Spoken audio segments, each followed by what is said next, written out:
ನಮಸ್ಕಾರ ವೀಕ್ಷಕರೇ, ಕರೆಂಟ್ ಅಫೇರ್ಗೆ ಸ್ವಾಗತ. ಸಮ್ಮಿಶ್ರ ಸರ್ಕಾರದಲ್ಲಿ ಹಾಲಿ ಮಾಜಿಗಳ ಶೀತಲ ಸಮರ. ಸಿಎಂ ಬಜೆಟ್ಗೆ ಮಾಜಿ ಸಿಎಂ ತಕರಾರು. ಮೈತ್ರಿ ಸರ್ಕಾರ ಉರುಳಿಸ್ತಾರ ಸಿದ್ದರಾಮಯ್ಯ. ಪ್ರಮುಖವಾಗಿ ಸಿದ್ದರಾಮಯ್ಯರವರನ್ನ ಕಡೆಗಣಿಸಿದ್ರೆ ಮುಂದಿನ ದಿನಗಳಲ್ಲಿ ಸರ್ಕಾರ ಉಳಿದಿದೆ. ವ್ಯಕ್ತಿ ಪೂಜೆಗಿಂತ ಪಕ್ಷ ಪೂಜೆ ನಡೆಯುತ್ತಾ ಕಾಂಗ್ರೆಸ್ನಲ್ಲಿ. ದೋಸ್ತಿಯಲ್ಲಿ ಬಿರುಕು, ಆಡಳಿತ ಯಂತ್ರಕ್ಕೆ ತಳಕು. ಇದೇ ಈ ಹೊತ್ತಿನ ವಿಶೇಷ. Siddu power play. ನಾನು ಶಿಶನ್ ಕೌಡೂರು. ಈಗಾಗಲೇ ಪ್ರಮುಖವಾಗಿರುವಂತದ್ದು ಕಾಂಗ್ರೆಸ್ ಮತ್ತು ಜೆಡಿಎಸ್ ಮೈತ್ರಿ ಸರ್ಕಾರದಲ್ಲಿ ಸ್ವಲ್ಪ ಮಟ್ಟಿಗೆ ಗೊಂದಲಗಳು ಏಳ್ತಾ ಇದೆ. ಆದರೆ ಕೆಲವು ಕಾಂಗ್ರೆಸ್ಸಿಗರು ಇದು ಯಾವುದೇ ರೀತಿಯಾದಂತಹ ಭಿನ್ನಾಭಿಪ್ರಾಯಗಳಲ್ಲ, ಇದರ ಬದಲಾಗಿ ಭಿನ್ನವಾದಂತಹ ಅಭಿಪ್ರಾಯಗಳು ಅಂತ ಹೇಳಿದ್ರೆ, ಇನ್ನೊಂದು ಕಡೆ ಕಾಂಗ್ರೆಸ್ನ ಹಿರಿಯ ನಾಯಕರು ಹೇಳ್ತಾ ಇದ್ದಾರೆ ಇದು ಸ್ವಲ್ಪ ಮಟ್ಟಿಗೆ ಅಸಮಾಧಾನ ಇರಬಹುದು ಅನ್ನುವಂಥದ್ದು. ಹಾಗಾಗಿ ಈಗ ಇದೆಲ್ಲದರ ನಡುವೆ ಪ್ರಮುಖವಾಗಿ ಎದ್ದು ಕಾಣ್ತಾ ಇರುವಂತದ್ದು ಮಾಜಿ ಸಿಎಂ ಆಗಿರ್ತಕ್ಕಂತಹ ಸಿದ್ದರಾಮಯ್ಯನವರು ಈಗ ಪ್ರಮುಖವಾಗಿ ತಮ್ಮ ಪವರ್ ಪ್ಲೇ ಅನ್ನು ತೋರಿಸ್ತಾ ಇದ್ದಾರೆ. ಈ ಹಿಂದೆನೂ ಕೂಡ ಬಜೆಟ್ನ ಸಂದರ್ಭದಲ್ಲಿ ಆಗಿರ್ಬೋದು ಅಥವಾ ಸಂಪುಟ ವಿಸ್ತರಣೆಯ ಸಂದರ್ಭದಲ್ಲೂ ಕೂಡ ಸಿದ್ದರಾಮಯ್ಯನವರು ಮೌನ ಕೂತಿದ್ರು. ಬಾದಾಮಿ ಅಥವಾ ಇನ್ನಿತರ ಒಂದು ತಮ್ಮ ಪಕ್ಷದ ಕಡೆ ಒಲವನ್ನು ತೋರಿಸ್ತಾ ಇದ್ರು. ಆದ್ರೆ ಈಗ ಶಾಂತಿವನದಲ್ಲಿ ತಮ್ಮ ಮಾತಿನ ವರಸೆಯನ್ನು ಎತ್ತಿದ್ದಾರೆ. ಇದೀಗ ಹಲವಾರು ವಿಡಿಯೋಗಳು ಕೂಡ ವೈರಲ್ ಆಗಿದೆ. ಹಾಗಾಗಿ ಮುಂದಿನ ದಿನಗಳಲ್ಲಿ ಯಾವ ರೀತಿಯ ಬದಲಾವಣೆಗಳು ಆಗ್ಬೋದು ಅನ್ನುವಂಥದ್ದು ಪ್ರಮುಖವಾಗಿರುವಂಥದ್ದು. ಇದ್ರ ಬಗ್ಗೆ ಚರ್ಚೆಯನ್ನು ಕೂಡ ನಡೆಸೋಣ. ನಮ್ಮ ಜೊತೆ ವಿಶೇಷವಾಗಿ ಇಬ್ಬರು ಅತಿಥಿಗಳು ಇದ್ದಾರೆ. ಬಿಜೆಪಿ ಪರವಾಗಿ ಸಂಜಯ್ ಪ್ರಭು ಮತ್ತು ಕಾಂಗ್ರೆಸ್ನ ವರಿಷ್ಠರಾಗಿರ್ತಕ್ಕಂತಹ ಗಣೇಶ್ ಪೂಜಾರಿ ಅವರಿದ್ದಾರೆ. ಇಬ್ಬರನ್ನು ಕೂಡ ಕಾರ್ಯಕ್ರಮಕ್ಕೆ ಸ್ವಾಗತ ಮಾಡೋಣ. ಈಗಾಗಲೇ ಪ್ರಮುಖವಾಗಿ ಈ ಒಂದು ಚರ್ಚೆಯನ್ನು ನೋಡ್ತಾ ಹೋದ್ರೆ ಸಂಜಯ್ ಪ್ರಭು ಅವರ ಬಳಿ ಪ್ರಮುಖವಾಗಿ ಕೇಳಲಿಕ್ಕೆ ಹೋಗ್ತೇನೆ. ಈಗ ಕಾಂಗ್ರೆಸ್ ಪಾಳ್ಯದಲ್ಲಿ ಸ್ವಲ್ಪ ಮಟ್ಟಿಗೆ ಅಸಮಾಧಾನ ಅಥವಾ ಭಿನ್ನಾಭಿಪ್ರಾಯ ಇದೆ ಅಂತ ಹೇಳ್ತಾರೆ. ಅದನ್ನ ತಾವು ನಂಬ್ತೀರಾ ಅಥವಾ ಯಾವ ರೀತಿಯಾದಂಥ ಭಿನ್ನಾಭಿಪ್ರಾಯ ಇದೆ ಅಂತ ತಮ್ಮ ಮಾಹಿತಿ ಪ್ರಕಾರ? ನೋಡಿ, ಚುನಾವಣೆಯ ಫಲಿತಾಂಶ ಪ್ರಕಟವಾದ ಕೂಡಲೇ ಗುಲಾಂ ನಬಿ ಆಜಾದ್ ಅವರು ಮತ್ತೆ ವೇಣುಗೋಪಾಲ್ ಅವರು ಬಂದು ಇಲ್ಲಿ ಕೂತ್ಕೊಂಡು ಇಮಿಡಿಯೇಟ್, ಯಾಕಂದ್ರೆ ಇವರ ಹತ್ರ 78 ಸ್ಥಾನಗಳು ಇದ್ರೂ ಸಹ 37 ಸ್ಥಾನಗಳಿದ್ದ ಜನತಾದಳ ಸೆಕ್ಯುಲರ್ ಒಟ್ಟಿಗೆ ಒಂದೇ ನಿಮಿಷ, ಯಾವಾಗಲೂ ನೋಡಿ ಲೀಡಿಂಗ್ ಪಕ್ಷ ಇರುವುದು 78 ಇವರು, ಅವರು ಇಮಿಡಿಯೇಟ್ ಭಾರತೀಯ ಜನತಾ ಪಾರ್ಟಿ ಅಧಿಕಾರಕ್ಕೆ ಬರ್ತದಂತ ಹೇಳಿ ಇವರು ಕುಮಾರಸ್ವಾಮಿ ನಮ್ಮ ಮುಂದಿನ ಮುಖ್ಯಮಂತ್ರಿ ಅಂತ ಹೇಳಿ ಎಲ್ಲಿಯೂ ಇವರು ಕಾಂಗ್ರೆಸ್ನಲ್ಲಿ ಡಿಸ್ಕಸ್ ಮಾಡಲಿಲ್ಲ. ಎಲ್ಲ ಆ್ಯಕ್ಚುಲಿ ಹೇಗೆ ಮಾಡಬೇಕಿತ್ತಂದರೆ ಇವರ ಎಲ್ಲ 78 ಜನರನ್ನು ಕರೆದು ಒಂದು ಮಾತಾಡಿಕೊಂಡು ನಾವು ಕುಮಾರಸ್ವಾಮಿಯವರೊಟ್ಟಿಗೆ ಮಾಡ್ಬೋದಾ ಏನು ಅಂತ. ಆದರೆ ಅದು ಅವರ ಒಳಗಿದ್ದ ವಿಷಯ, ಅವರು ಮಾಡಬೇಕೋ ಬೇಡ. ಆದರೆ ಅವರು ಪ್ರಜಾಪ್ರಭುತ್ವದ್ದು ಮಾತಾಡುವಾಗ ನಾನು ಹೇಳಿದ್ದಷ್ಟೇ.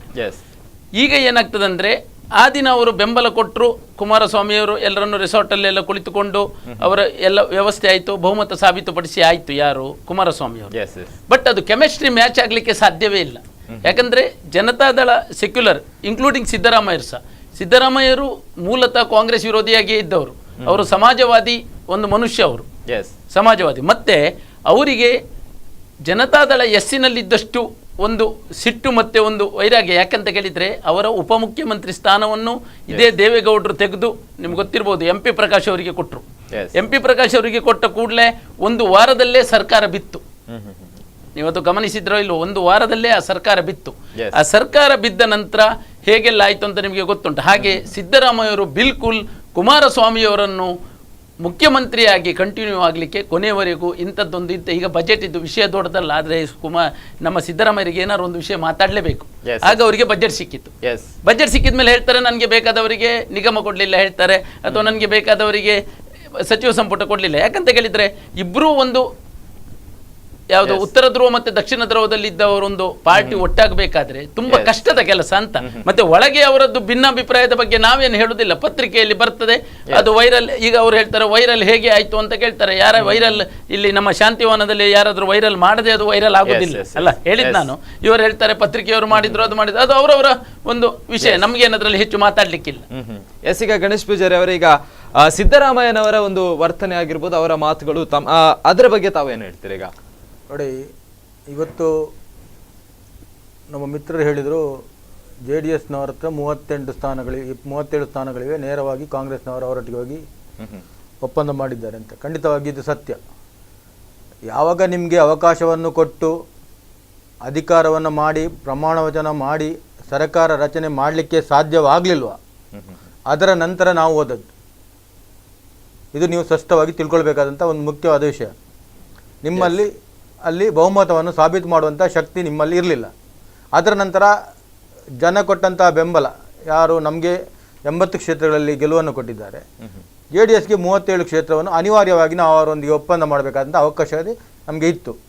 ಅದಲ್ಲದೆ ನಾವು ಯಾಕೆ ಕುಮಾರಸ್ವಾಮಿ ಅವರನ್ನು ಮುಖ್ಯಮಂತ್ರಿ ಮಾಡಿದ್ದಾರೆ ಅಂತ ಹೇಳಿದರೆ ಅವರು ಮತ್ತು ನಮ್ಮದು ಒಂದು ರಾಜಕೀಯ ಒಪ್ಪಂದಗಳು ಮುಂಚಿನಿಂದ ಕೂಡ ನಡೀತಾ ಇದೆ. ಅನೇಕ ಕಡೆ ಕಾರ್ಪೊರೇಷನ್ನಲ್ಲಿರ್ಬೋದು, ಅನೇಕ ಜಿಲ್ಲಾ ಪಂಚಾಯತ್ ಕ್ಷೇತ್ರಗಳಲ್ಲಿರ್ಬೋದು, ಅನೇಕ ಮಹಾನಗರ ಪಾಲಿಕೆಗಳಿರ್ಬೋದು, ಮೈಸೂರು ಇರ್ಬೋದು, ಅಲ್ಲಿ ಎಲ್ಲ ನಮ್ಮ ಎಲ್ಲ ಕಡೆ ಅವರ ಹೊಂದಾಣಿಕೆ ಇದೆ. ಓಕೆ, ಏನು ರಾಜಕೀಯವನ್ನು ಇವತ್ತು ಭಿನ್ನಾಭಿಪ್ರಾಯದ ರೀತಿಯಲ್ಲಿ ಮಾತನಾಡತಕ್ಕಂಥದ್ದನ್ನು BJP ಅವರು ಸ್ವಲ್ಪ ಇವತ್ತು ನಿಲ್ಲಿಸಿದ್ದಾರೆ. ಯಾಕೆಂದರೆ ಅವರಿಗೆ ಗೊತ್ತುಂಟು ಸ್ಪಷ್ಟವಾಗಿ ಸರ್ಕಾರ ಮುಂದುವರಿತದೆ, ಇದರಲ್ಲಿ ಏನೋ ಆಗುತ್ತೆ. ಆದರೆ ಇವತ್ತು ಕುಮಾರಸ್ವಾಮಿ ಆಗಿರ್ಬೋದು, ದೇವೇಗೌಡರಾಗಿರ್ಬೋದು, ರೇವಣ್ಣನಾಗಿರೋರ್ಬೋದು, ಇವರು ತನ್ನ ಕಾರ್ಯವೈಖರ್ಯವನ್ನು ಬರೇ ಕುಮಾರಸ್ವಾಮಿ ಮಾಡದೆ ಎಲ್ಲರೂ ಆ ಒಂದು ಕಾರ್ಯವೈಖರಿಯಲ್ಲಿ ಕೈ ಹಾಕಿದಂತಹ ಸಂದರ್ಭದಲ್ಲಿ ನಮ್ಮ ಈ ಒಂದು ಸಮನ್ವಯ ಸಮಿತಿ ಅಧ್ಯಕ್ಷರಾಗಿರ್ತಕ್ಕಂಥ ಸಿದ್ದರಾಮಯ್ಯನವರು ಇದ್ದಾರೆ. ಏನು ಇವತ್ತು ಬಜೆಟ್ ಮಂಡನೆ ಮಾಡೋದಾದ್ರೂ ಅದು ಕಾಂಗ್ರೆಸ್ ಪಕ್ಷದ ಬಜೆಟೇ ಆಗಿರ್ತದೆ. ಕುಮಾರಸ್ವಾಮಿ ಅವರು ಖಾಲಿ ಮುಖ್ಯಮಂತ್ರಿಗೆ ಮಾತ್ರ ಅವರಿಗೆ ಬೇಷರತ್ ಬೆಂಬಲವನ್ನು ಕೊಟ್ಟದ್ದು. ಅಧಿಕಾರದಲ್ಲಿ ಸಂಪೂರ್ಣ ಹಿಡಿತವನ್ನು ಕಾಂಗ್ರೆಸ್ ಪಕ್ಷ ಇಟ್ಟುಕೊಂಡಿದೆ, ಇದರಲ್ಲಿ ಯಾವುದೇ ರೀತಿಯ ಸಂಶಯ ಬೇಡ. ಅದಕ್ಕಾಗಿಯೇ ಸಮನ್ವಯ ಸಮಿತಿ ಅಧ್ಯಕ್ಷರನ್ನಾಗಿ ಸಿದ್ದರಾಮಯ್ಯನನ್ನು ಮಾಡಿದ್ದು.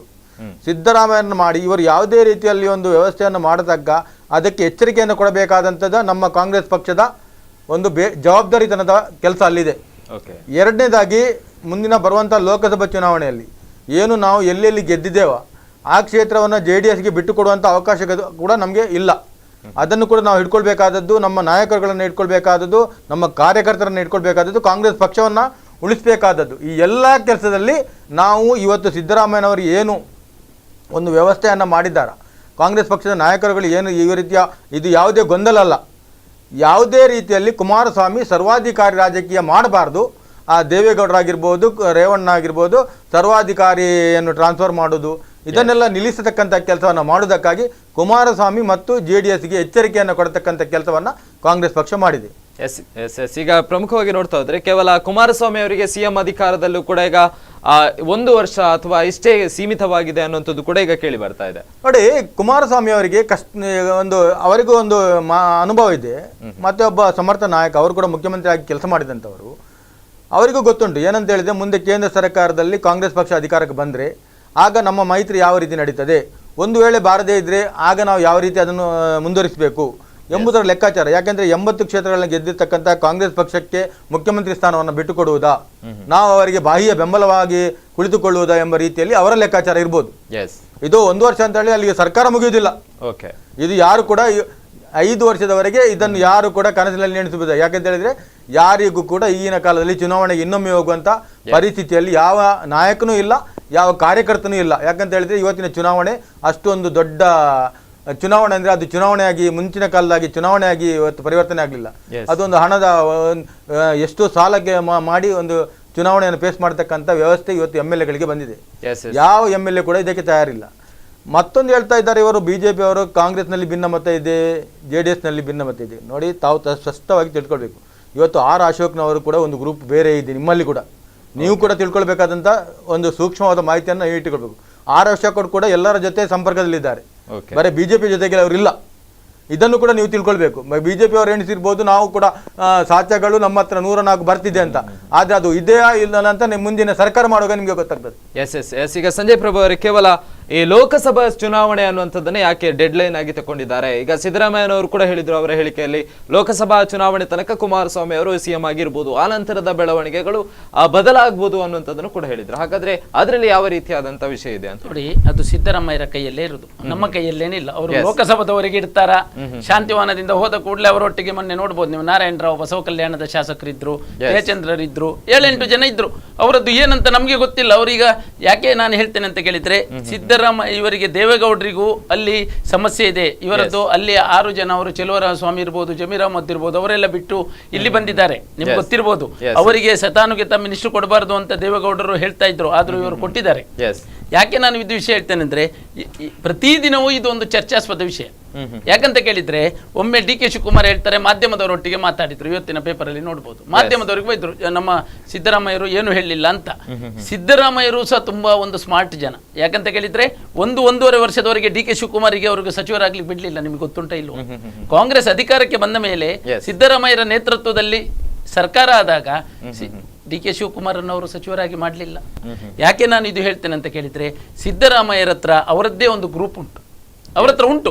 ಅದು ಯಾವಾಗ ಏನಾಗ್ತದೆ ಗೊತ್ತಿಲ್ಲ. ಈಗ ನಾಡ್ದು ಬಜೆಟ್ನಲ್ಲೇ ಏನಾಗ್ತದೆ ಅಂತ ಗೊತ್ತಿಲ್ಲ. ಇವರೀಗ ದೇವೇಗೌಡರು ಡೆಲ್ಲಿಗೆ ಹೋಗಿ ಬಿಟ್ಟಿದ್ದಾರೆ ಈಗ. ಯಾಕಂತ ಕೇಳಿದ್ರೆ ಇವರಿಗೆ ತೊಂದರೆ ಕೊಡಬಾರದು ಅಂತ ರಾಹುಲ್ ಗಾಂಧಿ ಏಕದಮ್ ಹೇಳ್ತಾ ಇದ್ದಾರೆ, ನಾವು ಕುಮಾರಸ್ವಾಮಿಗೆ ಏನು ಮಾಡಿದ್ರು ನಮ್ದು ಸಪೋರ್ಟ್ 100% ಸಪೋರ್ಟ್ ಅಂತ ಹೇಳ್ತಾ ಇದ್ದಾರೆ.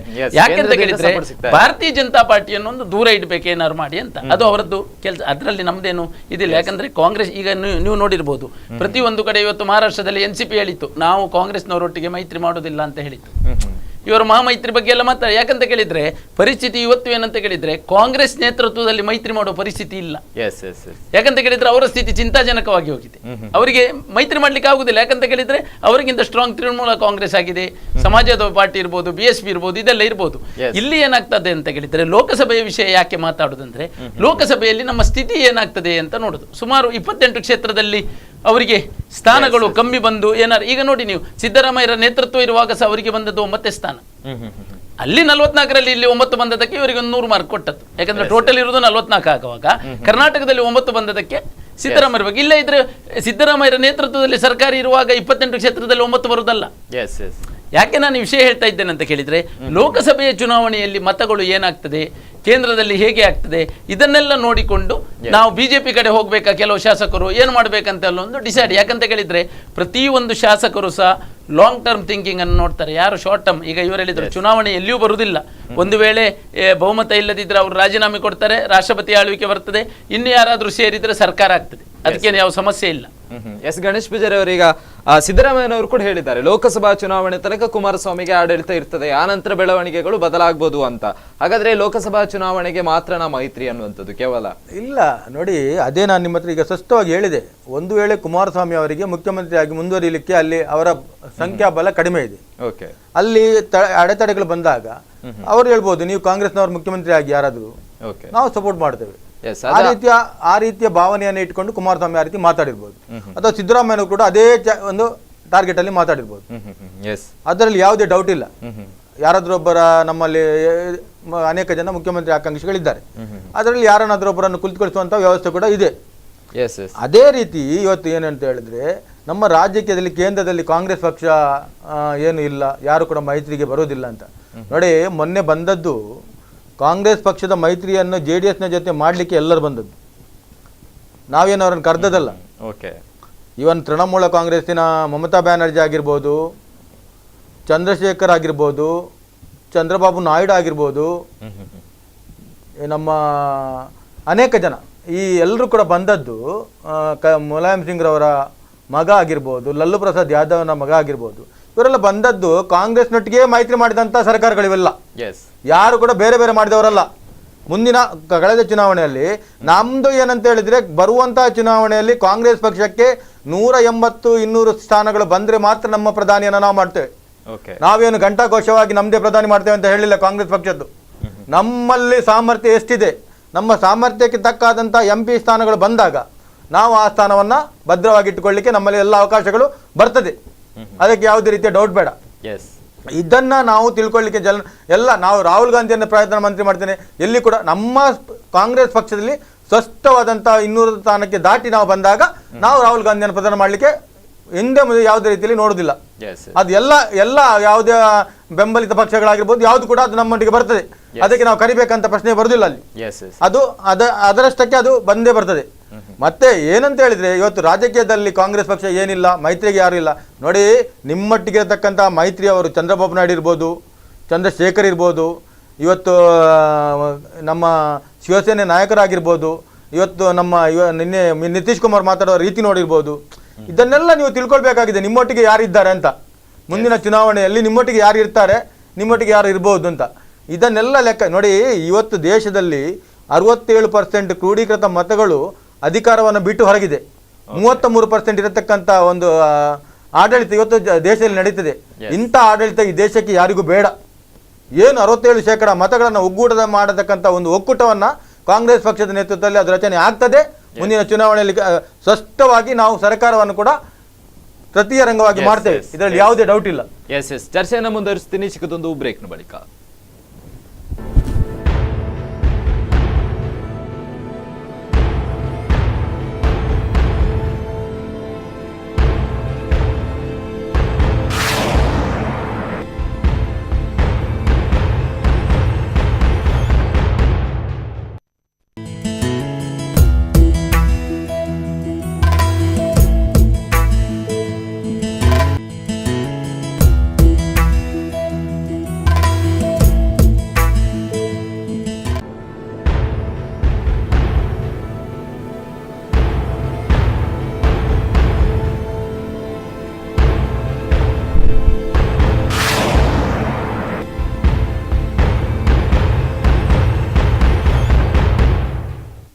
ವಿರಾಮದ ಬಳಿಕ ಸಿದ್ದು ಪವರ್ ಪ್ಲೇ ವಿಶೇಷ ಕಾರ್ಯಕ್ರಮಕ್ಕೆ ಸ್ವಾಗತ. ಈಗಾಗಲೇ ಸಿದ್ದರಾಮಯ್ಯನವರ ಮಾತನ್ನು ಕೂಡ ಗಮನಿಸಿದ್ರೆ, ಒಂದು ಕಡೆ ಕಾಂಗ್ರೆಸ್ನ ಅಂದ್ರೆ ಸಮ್ಮಿಶ್ರ ಸರ್ಕಾರದಲ್ಲಿ ಯಾವ ರೀತಿಯಾದಂತಹ ಗೊಂದಲವಿದೆ ಅದನ್ನು ಕೂಡ ಪ್ರಸ್ತಾಪ ಮಾಡಿದ್ರು. ಅದರ ಜೊತೆಗೆ ಮೋದಿ ಆಡಳಿತವನ್ನು ಕೂಡ ಪ್ರಶ್ನಿಸಿದ್ರು. ಅಂದ್ರೆ ಮೋದಿ ಆಡಳಿತದಲ್ಲಿ ಮುಂದಿನ ಲೋಕಸಭಾ ಚುನಾವಣೆಯಲ್ಲಿ ಮೋದಿ ಆಡಳಿತ ಬರ್ಲಿಕ್ಕಿಲ್ಲ ಅನ್ನುವಂಥದ್ದನ್ನು ಕೂಡ ಸ್ಪಷ್ಟಪಡಿಸಿದ್ರು. ಅದ್ರ ಬಗ್ಗೆನೂ ಕೂಡ ಚರ್ಚೆ ಪಡಿಸೋಣ.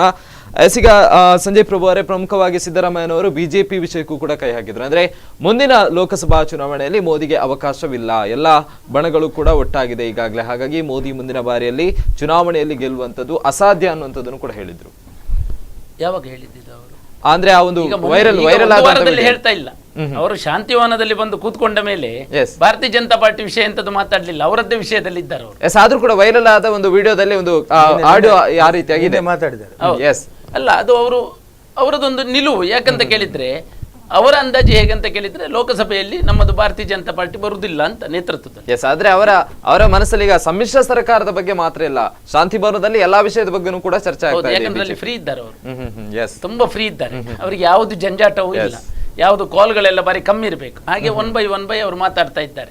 ಅದು ಅವರಿಗೆ ಬಿಟ್ಟ ವಿಷಯ. ಯಾಕಂತ ಕೇಳಿದ್ರೆ ಅವರು ಬರುದಿಲ್ಲ ಅಂತ ಹೇಳಿದ್ರೆ, ಈಗ ನಾವು ಲಾಸ್ಟ್ ಟೈಮ್ ಕಾಂಗ್ರೆಸ್ ಗವರ್ಮೆಂಟ್ ಬಹುಮತದೊಂದಿಗೆ ಬರ್ತದೆ ಅಂತ ಹೇಳಿದ್ರೆ, ಜನಾದೇಶದಲ್ಲಿ ಹೇಗೆ ಆಗ್ತದೆ ಯಾರಿಗೂ ಗೊತ್ತಿಲ್ಲ. ಬಟ್ ನಮ್ಗೆ ನಮ್ಮ ಕಾನ್ಫಿಡೆನ್ಸ್ ಉಂಟು. ಏನಂತ ಕೇಳಿದ್ರೆ ಸೆಕೆಂಡ್ ಟರ್ಮಿನಲ್ಲಿ ನಾವು ನಮ್ಮ ನಿಚ್ಚಳ ಲಾಸ್ಟ್ ಟೈಮ್ ಹೇಗೆ ಬಂದೆವು ನಾವು 2014 ಚುನಾವಣೆಯಲ್ಲಿ ಯಾವ ರೀತಿ ಸಿಂಗಲ್ ಪಾರ್ಟಿ ಮೆಜಾರಿಟಿ ಬಂದದ್ದು. ಇದುವರೆಗೆ ಸಿಂಗಲ್ ಲಾರ್ಜೆಸ್ಟ್ ಪಾರ್ಟಿ ಅಲ್ಲ, ನಮ್ದು ಸಿಂಗಲ್ ಪಾರ್ಟಿ ಮೆಜಾರಿಟಿಯಲ್ಲಿ ಬಂದು ನಾವು ಸರ್ಕಾರ ಮಾಡ್ತಾ ಇದ್ದೇವೆ. ಮೋದಿ ಅವರು ಏನ್ ಮಾಡಿದ್ದಾರೆ ಎಂತ ಮಾಡಿದ್ದಾರೆ ಅಂತ ಇವತ್ತು ನಾನು ನಿಮ್ಮ ಡಿಸ್ಕಷನ್ ಇರೋದು ಸಿದ್ದರಾಮಯ್ಯರ ಬಗ್ಗೆ ಆದ ನಿಮಿತ್ತ ನಾವು ಅದನ್ನೇ ಮಾತಾಡಿದ್ರೆ ಅದು ಡೈವರ್ಟ್ ಆಗ್ತದೆ. ಅವ್ರು ಏನ್ ಮಾಡಿದ್ದಾರೆ, ಏನು ಕೆಲಸ ಆಗ್ತಾ ಉಂಟು ಎಲ್ಲವೂ ನಿಮಗೆ ಗೊತ್ತುಂಟು. ಅದ್ರ ಬಗ್ಗೆ ನಾವು ಹೇಳುದು ಬೇಡ, ಯಾಕಂದ್ರೆ ಜನ ನೋಡ್ತಾ ಇದ್ದಾರೆ. ನಾವು ತುಣುಕು ಏನಾದ್ರೂ ತಪ್ಪುಗಳನ್ನೇ ತೋರಿಸ್ತಾ ಇದ್ರೆ ಅದು ಮಾತ್ರ ನಮಗೆ ಕಾಣ್ತದೆ.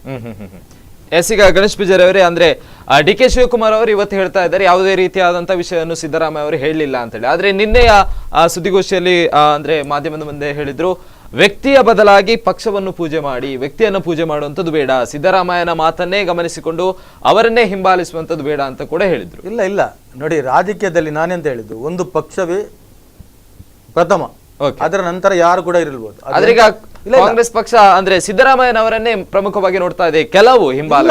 ನೋಡಿ, ನೀವು ಒಂದು ವಿಷಯವನ್ನು ಸೂಕ್ಷ್ಮವಾಗಿ ತಿಳ್ಕೊಳ್ಬೇಕು. ಇವತ್ತು SM ಕೃಷ್ಣರವರು ಕಾಂಗ್ರೆಸ್ ಬಿಟ್ಟು ಬಿಜೆಪಿಗೆ ಹೋದ್ರು. ಎಂತ ನಾಯಕರವರು, ಅವರ ಪರಿಸ್ಥಿತಿ ಇವತ್ತು ಏನಾಗಿದೆ, ಅವ್ರು ಎಲ್ಲಿದ್ದಾರೆ? ಅವರು ಬಿಜೆಪಿಗೆ ಹೋದ್ರ, ಆದ್ರೆ ಕಾಂಗ್ರೆಸ್ ಅಲ್ಲಿ ಬಿಡ್ಲಿಕ್ಕೆ ಕಾರಣ ಏನು? ಕಾಂಗ್ರೆಸ್ ಪಕ್ಷ ನಾನು ಅದೇ ಹೇಳಿದ್ದು, ಕಾಂಗ್ರೆಸ್ ಪಕ್ಷದನ್ನು ಬಿಡ್ಲಿಕ್ಕೆಲ್ಲ ಇದಕ್ಕೆಲ್ಲ ಬೇರೆ ರೀತಿಯಾದಂತ ತಂತ್ರಗಾರಿಕೆಗಳು ಬಿಜೆಪಿಯಿಂದ ನಡೀತಾ ಇದೆ. ಇದು ಇಡೀ ಲೋಕಲ್ ಅಲ್ಲ, ಇಡೀ ದೇಶದ ಜನರಿಗೆ ಗೊತ್ತಿದೆ. ಇವತ್ತು ನೀವು ಮೊನ್ನೆ ಚುನಾವಣೆ ನಡೆಯುವುದಕ್ಕೆ ಮುಂಚೆ ಎಷ್ಟು ಜನ ಕಾಂಗ್ರೆಸ್ನ ನಾಯಕರ ಮನೆಗಳಿಗೆ IT ರೈಡ್ ಆಯ್ತು. ಅದರ ನಂತರ ಕೂಡ DK ಅವರನ್ನ ಇವತ್ತು ಕೂಡ ಗದರಿಸ್ತಾ ಇದ್ದಾರೆ. ಯಾವ ರೀತಿ ಆದ್ರೂ ಬಗ್ಗಿಸಿ ರಾಜಕೀಯವನ್ನು ನೋಡಿ. ಒಬ್ಬ DK ಶಿವಕುಮಾರ್ ಅಂತ ಅವನು ಕೂಡ ಒಬ್ಬ ಬಲಿಷ್ಠ ನಾಯಕ. ಬಿಜೆಪಿ ಅವರಿಗೆ ಗೊತ್ತುಂಟು ಯಾವ ರೀತಿ ಕಾಂಗ್ರೆಸ್ ಅನ್ನ ಮುಳುಗಿಸಬೇಕು ಎಂಬುದನ್ನು ಅವರ ಲೆಕ್ಕಾಚಾರ. ಇದನ್ನ ತಿಳ್ಕೊಂಡಂತ DK ಅವರು ನೇರವಾಗಿ ಅದರಲ್ಲಿ ಎಲ್ಲದಕ್ಕೂ ನಾನು ಸದ್ದಿದ್ದನದೆ, ಜೈಲಿಗೆ ಹಾಕುದಾದ್ರೆ ಜೈಲಿಗೂ ಕೂಡ ಹಾಕಿ ಅಂತ. ಒಬ್ಬ ಬಲವಂತವಾದ ಒಬ್ಬ ಸಾಮರ್ಥ್ಯ ಇರತಕ್ಕಂತ ನಾಯಕನನ್ನ ಕುಗ್ಗಿಸಿದ್ರೆ ಅಲ್ಲಿ ಪಕ್ಷದ ಬಲ ಕುಗ್ಗುತ್ತೆ ಅನ್ನೋದು ಲೆಕ್ಕಾಚಾರ. ಯಾಕಂತ ಹೇಳಿದ್ರೆ ಅವರಿಗೆ ಗುಜರಾತ್ನಲ್ಲೇ ಮುಖಭಂಗವಾಯಿತು. ಒಂದು ರಾಜ್ಯಸಭಾ ಸ್ಥಾನದಲ್ಲಿ ಎಂತ ಹೋರಾಟ ಮಾಡಿದ್ರು ಕೂಡ ಅವರಿಗೆ ಒಂದು ರಾಜ್ಯಸಭಾ ಸ್ಥಾನವನ್ನ ಇಷ್ಟೊಂದು ದೊಡ್ಡ ಬಲಿಷ್ಠ ಸರ್ಕಾರ ಅಂತ ಹೇಳ್ತಾರೆ ಅವರಿಗೆ ಇಟ್ಕೊಳ್ಳಿಕ್ಕೆ ಆಗ್ಲಿಲ್ಲ, ವ್ಯವಸ್ಥೆ ಮಾಡ್ಲಿಕ್ಕೆ ಆಗ್ಲಿಲ್ಲ. ಅದರ ನಂತರ ಕರ್ನಾಟಕದಲ್ಲಿ ಯಾವ ರೀತಿಯಾದರೂ ಕಾಂಗ್ರೆಸ್ ಅನ್ನ ಮುಕ್ತ ಮಾಡಿ ಬಿಜೆಪಿಯ ಅಧಿಕಾರವನ್ನು ತರಬೇಕೆಂಬ ಅದು ಕೂಡ ನಿಲ್ಲಿಯಿತು. ಅದಕ್ಕೆ ಕೂಡ ಇವರಿಗೆ ಅವಕಾಶವನ್ನು ಮಾಡಲಿಲ್ಲ. ಅದನ್ನು ಕೂಡ DK ಶಿವಕುಮಾರ್ ನೇತೃತ್ವದಲ್ಲಿ, ನಮ್ಮ ಎಲ್ಲ ನಾಯಕರುಗಳ ನೇತೃತ್ವದಲ್ಲಿ ಅದನ್ನು ಸಮರ್ಥವಾಗಿ ನಾವು ಏನು ನಮ್ಮ ಹತ್ರ 17 ಸ್ಥಾನಗಳಿದ್ದೇವೆ ಅದನ್ನು ಭದ್ರವಾಗಿ ಇಟ್ಟುಕೊಂಡಿದ್ದೇವೆ. ಯಾವ ರೀತಿಯ ಕೊರತೆ ಕೂಡ ಆಗಲಿಲ್ಲ. ಇವತ್ತಿನ ದಿನದಲ್ಲಿ ನಾನು ಇವರಿಗೆ ಸ್ಪಷ್ಟವಾಗಿ ಬಿಜೆಪಿ ಅವರಿಗೆ ಒಂದು ಹೇಳ್ತೇನೆ, ನೀವು ಯಾವುದೇ ಒಂದು ಸ್ವಪ್ನವನ್ನು ಇಟ್ಟುಕೊಂಡಿದ್ರೆ ಅದು ಕಳೆದ ದಿನಗಳಲ್ಲಿ ಕಳೆದೊಯ್ದವು. ಮುಂದಿನ ದಿನಗಳಲ್ಲಿ ಅಷ್ಟೇ ಭದ್ರವಾಗಿ ದೇಶದಲ್ಲಿ ಜನ ಪುನರಪಿ ಅಧಿಕಾರವನ್ನು ಕೊಡಲಿಕ್ಕೆ, ಅದು ಕಾಂಗ್ರೆಸ್ ಆಗಿರ್ಬೋದು ಅಥವಾ ಸಮ್ಮಿಶ್ರ ಸರ್ಕಾರದ ಮೈತ್ರಿಗಾಗಿರ್ಬೋದು, ಇದು ಖಂಡಿತವಾಗಿ ಜನ ಬದ್ಧರಾಗಿದ್ದಾರೆ. ಇವತ್ತು ದೇಶದಲ್ಲಿ ನೀವು ಹೇಳಿದ್ರಿ ಮೋದಿ ಅವರ ಬಗ್ಗೆ ಮಾತಾಡಿದ್ರೆ, ಅದು ನಾನು ಕೂಡ ಅದನ್ನೇ ಹೇಳಿದೆ, ಡೈವರ್ಟ್ ಆಗ್ತದೆ ಅಂತ ಮಾಧ್ಯಮದಲ್ಲಿ ಬರ್ತಕ್ಕಂಥ. ನೋಡಿ, ಇವತ್ತು ಮೋದಿ ಅವರು ಜನರಿಗೆ ಮುಟ್ಲಿಕ್ಕೆ ಈ ದೇಶದಲ್ಲಿ ಅಷ್ಟೊಂದು ಬಲಿಷ್ಠವಾದ ಮಾಧ್ಯಮವನ್ನ ಮನಮೋಹನ್ ಸಿಂಗ್ ನೇತೃತ್ವದ ಸರ್ಕಾರ 1 ಸೆಕೆಂಡಿಗೆ ಪ್ರಪಂಚದ ಮೂಲೆಗೆ ಮುಟ್ಟತಕ್ಕಂಥ ವ್ಯವಸ್ಥೆಯನ್ನ ಮಾಡಿದೆ. ಇದನ್ನ ನೀವು ತಿಳ್ಕೊಳ್ಬೇಕು. ಹೇಳಿದ್ರೆ 70 ವರ್ಷ ಕಾಂಗ್ರೆಸ್ ಏನ್ ಮಾಡಿದೆ, ಇದೆಲ್ಲ ಇಂಥ ನಾಯಕರುಗಳನ್ನು ಸೃಷ್ಟಿ ಮಾಡಿದವರು ಯಾರು, ಇವರಿಗೆಲ್ಲ ವಿದ್ಯಾಭ್ಯಾಸವನ್ನು ಕೊಟ್ಟವರು ಯಾರು, ಇಂಥ ದೇಶವನ್ನು ಕಟ್ಟತಕ್ಕಂಥ ಈ ವಿಶ್ವೇಶ್ವರ ಇರ್ಬೋದು, ಅನೇಕ ನಮ್ಮ ಹಿರಿಯ ನಾಯಕರುಗಳಿರ್ಬೋದು, ಅಂಥವರೆಲ್ಲ ಮಾಡಿದಂಥ ಸಾಧನೆಗಳೇನು, ಇದು ಬರೇ ಕಾಂಗ್ರೆಸ್ ಪಕ್ಷಕ್ಕೆಲ್ಲ, ಈ ದೇಶದ ಇತಿಹಾಸದಲ್ಲಿ ಇರತಕ್ಕಂಥ ಬಲಿಷ್ಠ ನಾಯಕರು ಯಾರೆಲ್ಲ ದೊಡ್ಡ ವಿಜ್ಞಾನಿಗಳಿದ್ದಾರ, ಪಂಡಿತರುಗಳಿದ್ದಾರ, ಅವರಿಗೆ ಮಾಡಿದಂಥ ಅವಮಾನಗಳು. ಈ ಮಾತುಗಳನ್ನು ಹೇಳತಕ್ಕಂಥದ್ದು ಅವರಿಗೆ ಮಾಡತಕ್ಕಂಥ ಅವಮಾನಗಳು. ಇದು ಬರೇ ಕಾಂಗ್ರೆಸ್ ಪಕ್ಷಕ್ಕೆಲ್ಲ. ಇವತ್ತು ಯಾವುದೇ ರೀತಿಯ, ಇವತ್ತು ನಮ್ಮ ಮಿಲಿಟರಿ ಇರ್ಬೋದು, ಮಿಲಿಟರಿಯ ನಾವು 3 ವರ್ಷದಲ್ಲಿ ಹೋಗಿ ಕಟ್ಟಿದ ಮಿಲಿಟರಿಯ ಈ ದೇಶದಲ್ಲಿ 100 ವರ್ಷದ ಇತಿಹಾಸದಲ್ಲಿ ಕಟ್ಟಿರತಕ್ಕಂಥ ಬಲಿಷ್ಠವಾದಂಥ ಭದ್ರವಾದ ಮಿಲಿಟರಿ ಈ ದೇಶದಲ್ಲಿದೆ. ಈ ದೇಶವನ್ನ ರಕ್ಷಣೆ ಮಾಡಲಿಕ್ಕೆ ನಾವು ಒಂದು ಸುಖದ ನಿದ್ರೆಯನ್ನು ಮಾಡತಕ್ಕಂಥ ಜವಾಬ್ದಾರಿ ನಮ್ಮ ದೇಶದ ಮಿಲಿಟರಿಗಿದೆ. ಇದನ್ನೆಲ್ಲ ಮಾಡಿದವರು ಯಾರು? ಒಂದು ಕಾಲದಲ್ಲಿ ಇಂದಿರಾ ಗಾಂಧಿ ಪಾಕಿಸ್ತಾನದ 90,000 ಸೈನಿಕರನ್ನ ತನ್ನ ಇಡೀ ಕೈಯಲ್ಲಿ ಇಟ್ಟುಕೊಂಡಿರತಕ್ಕಂಥ ಒಂದು ಬಲಿಷ್ಠ ಪ್ರಧಾನಮಂತ್ರಿಯಾಗಿ ಇವತ್ತು ಅಂತ ಪ್ರಧಾನಿ ಇನ್ನೊಮ್ಮೆ ಹುಟ್ಟಲಿಲ್ಲ. ಇದನ್ನೆಲ್ಲ ನೀವು ಸುಮ್ಮನೆ ಬರೇ ಹಾಗೆ ಮಾಡಿದ್ರು, ಹೀಗೆ ಮಾಡಿದ್ರು, ಅದು ಆಯ್ತು ಇದು ಆಯ್ತು, ಇದೆಲ್ಲ ಬರೇ ಡಬ್ಬಾಚಾರ. ಏನಾದ್ರೂ ಮಾಡ್ಲಿಕ್ಕಿದ್ರೆ ಅದನ್ನು ಹೇಳಿ ಮಾಡುವುದಲ್ಲ, ಕಂದು ನಿಲ್ಲಿಸಿ ಕಟ್ಟಿ ಹಾಕಿ ಆನಂತರ ಹೇಳ್ಬೇಕು ನಿಮ್ಮ ನಿಲುವುಗಳೇನಂತ. ಅದನ್ನು ಮಾಡಿದಾಗ ಜನ ಒಪ್ಕೊಳ್ತಾರೆ. ಬರೀ ಮೀಡಿಯಾದಲ್ಲಿ ಅಲ್ಲಿ ಹಾಗೆ ಸ್ಟ್ರೈಕ್ ಮಾಡ್ತಂತೆ, ಇಲ್ಲಿ ಹೀಗೆ ಮಾಡಿದಂತೆ, ಇದು ಸರ್ಜಿಕಲ್ ಅಂತೆ, ಅದು ಸರ್ಜಿಕಲ್ ಅಂತೆ. ಏನು ನಿನ್ನೆ ಸೈನಿಕರು ಒಂದು 10-13 ಜನ ನಿನ್ನೆ ತತ್ತಿರು ಅಲ್ಲಿ ಇದು ಬ್ಲಾಸ್ಟ್ ಆಗಿ. ಇದರಿಂದ ಇದಕ್ಕೆಲ್ಲ ರಕ್ಷಣೆ ಇಲ್ಲ, ವ್ಯವಸ್ಥೆ ಇಲ್ಲ, ಏನಿಲ್ಲ. ಸುಮ್ಮನೆ ಆ ಸ್ಟ್ರೈಕ್ ಈ ಸ್ಟ್ರೈಕ್ ಅಂತ ಹೇಳಿದ್ರೆ ಏನು ಪ್ರಯೋಜನ? ಅದ್ರ ಬಗ್ಗೆ ಮಾತಾಡ್ತಾ ಹೋದ್ರೆ ಹಲವಾರು ವಿಷಯ ಇದೆ. ಈಗ ಪ್ರಮುಖವಾಗಿ ನೋಡ್ತಾ ಹೋದ್ರೆ ಅಂದ್ರೆ ಸರ್ಕಾರಕ್ಕೆ ನೇರವಾದಂತ ಒಂದು ಮಾತನ್ನು ಕೂಡ ಹೇಳಿದ್ದಾರೆ. ಅಂದ್ರೆ ಮಾಜಿ ಸಿಎಂನ ಒಂದು ಬೆಂಬಲಿಗರು ಕೂಡ ಅಂದ್ರೆ ಸಿದ್ದರಾಮಯ್ಯನವರನ್ನ ಮುಟ್ಟಿದ್ರೆ ಸರ್ಕಾರ ಉಳಿಯುವಂಥದ್ದು ಖಚಿತನ ಅಂತದ್ದು. ಅಂದ್ರೆ ಅಷ್ಟರ ಮಟ್ಟಿಗೆ ಬೆಂಬಲಿಗರು ಕೂಡ ಸಿಟ್ಟಿಗೆದ್ದಿದ್ದಾರೆ. ಆದ್ರೆ ಹೇಳ್ತಾ ಇದ್ದಾರೆ ಕಾಂಗ್ರೆಸ್ ನಲ್ಲಿ ಯಾವುದೇ ರೀತಿಯಾದಂತ ಒಂದು ಭಿನ್ನಾಭಿಪ್ರಾಯ ಇಲ್ಲ ಅಂತ ಹೇಳಿ. ನೋಡಿ, ಜಾರಕಿಹೊಳಿ ನೇತೃತ್ವದಲ್ಲಿ ನಿಮ್ಗೆ ಗೊತ್ತಿರಬಹುದು, ಅವರು ಸಾಧಾರಣ ಮಟ್ಟಕ್ಕೆ ಬಿಡುದಿಲ್ಲ. ಇವರು ಏನ್ ಹೇಳಿದ್ರೆ ಸಹ ಈಗ ಇವರು 5 ಪೋಸ್ಟ್ ಅನ್ನು ತೆಗೆದಿಟ್ಟಿದ್ದಾರೆ, ಯಾರಿಗೆ ಕೊಡುದು ಅಂತ. ಇವರಿಗೆ ಯಾರಿಗೆ ಕೊಡ್ಲಿಕ್ಕೂ ಆಗುದಿಲ್ಲ. ಯಾಕೆ ವಿಷಯ ಇದು ಹೇಳ್ತೇನೆ ಅಂದ್ರೆ, ಸಿದ್ದರಾಮಯ್ಯ ಅವರೊಂದು ಪ್ರಬಲವಾದ ಲೀಡರ್, ಇವರೇ ಒಪ್ತಾರೆ.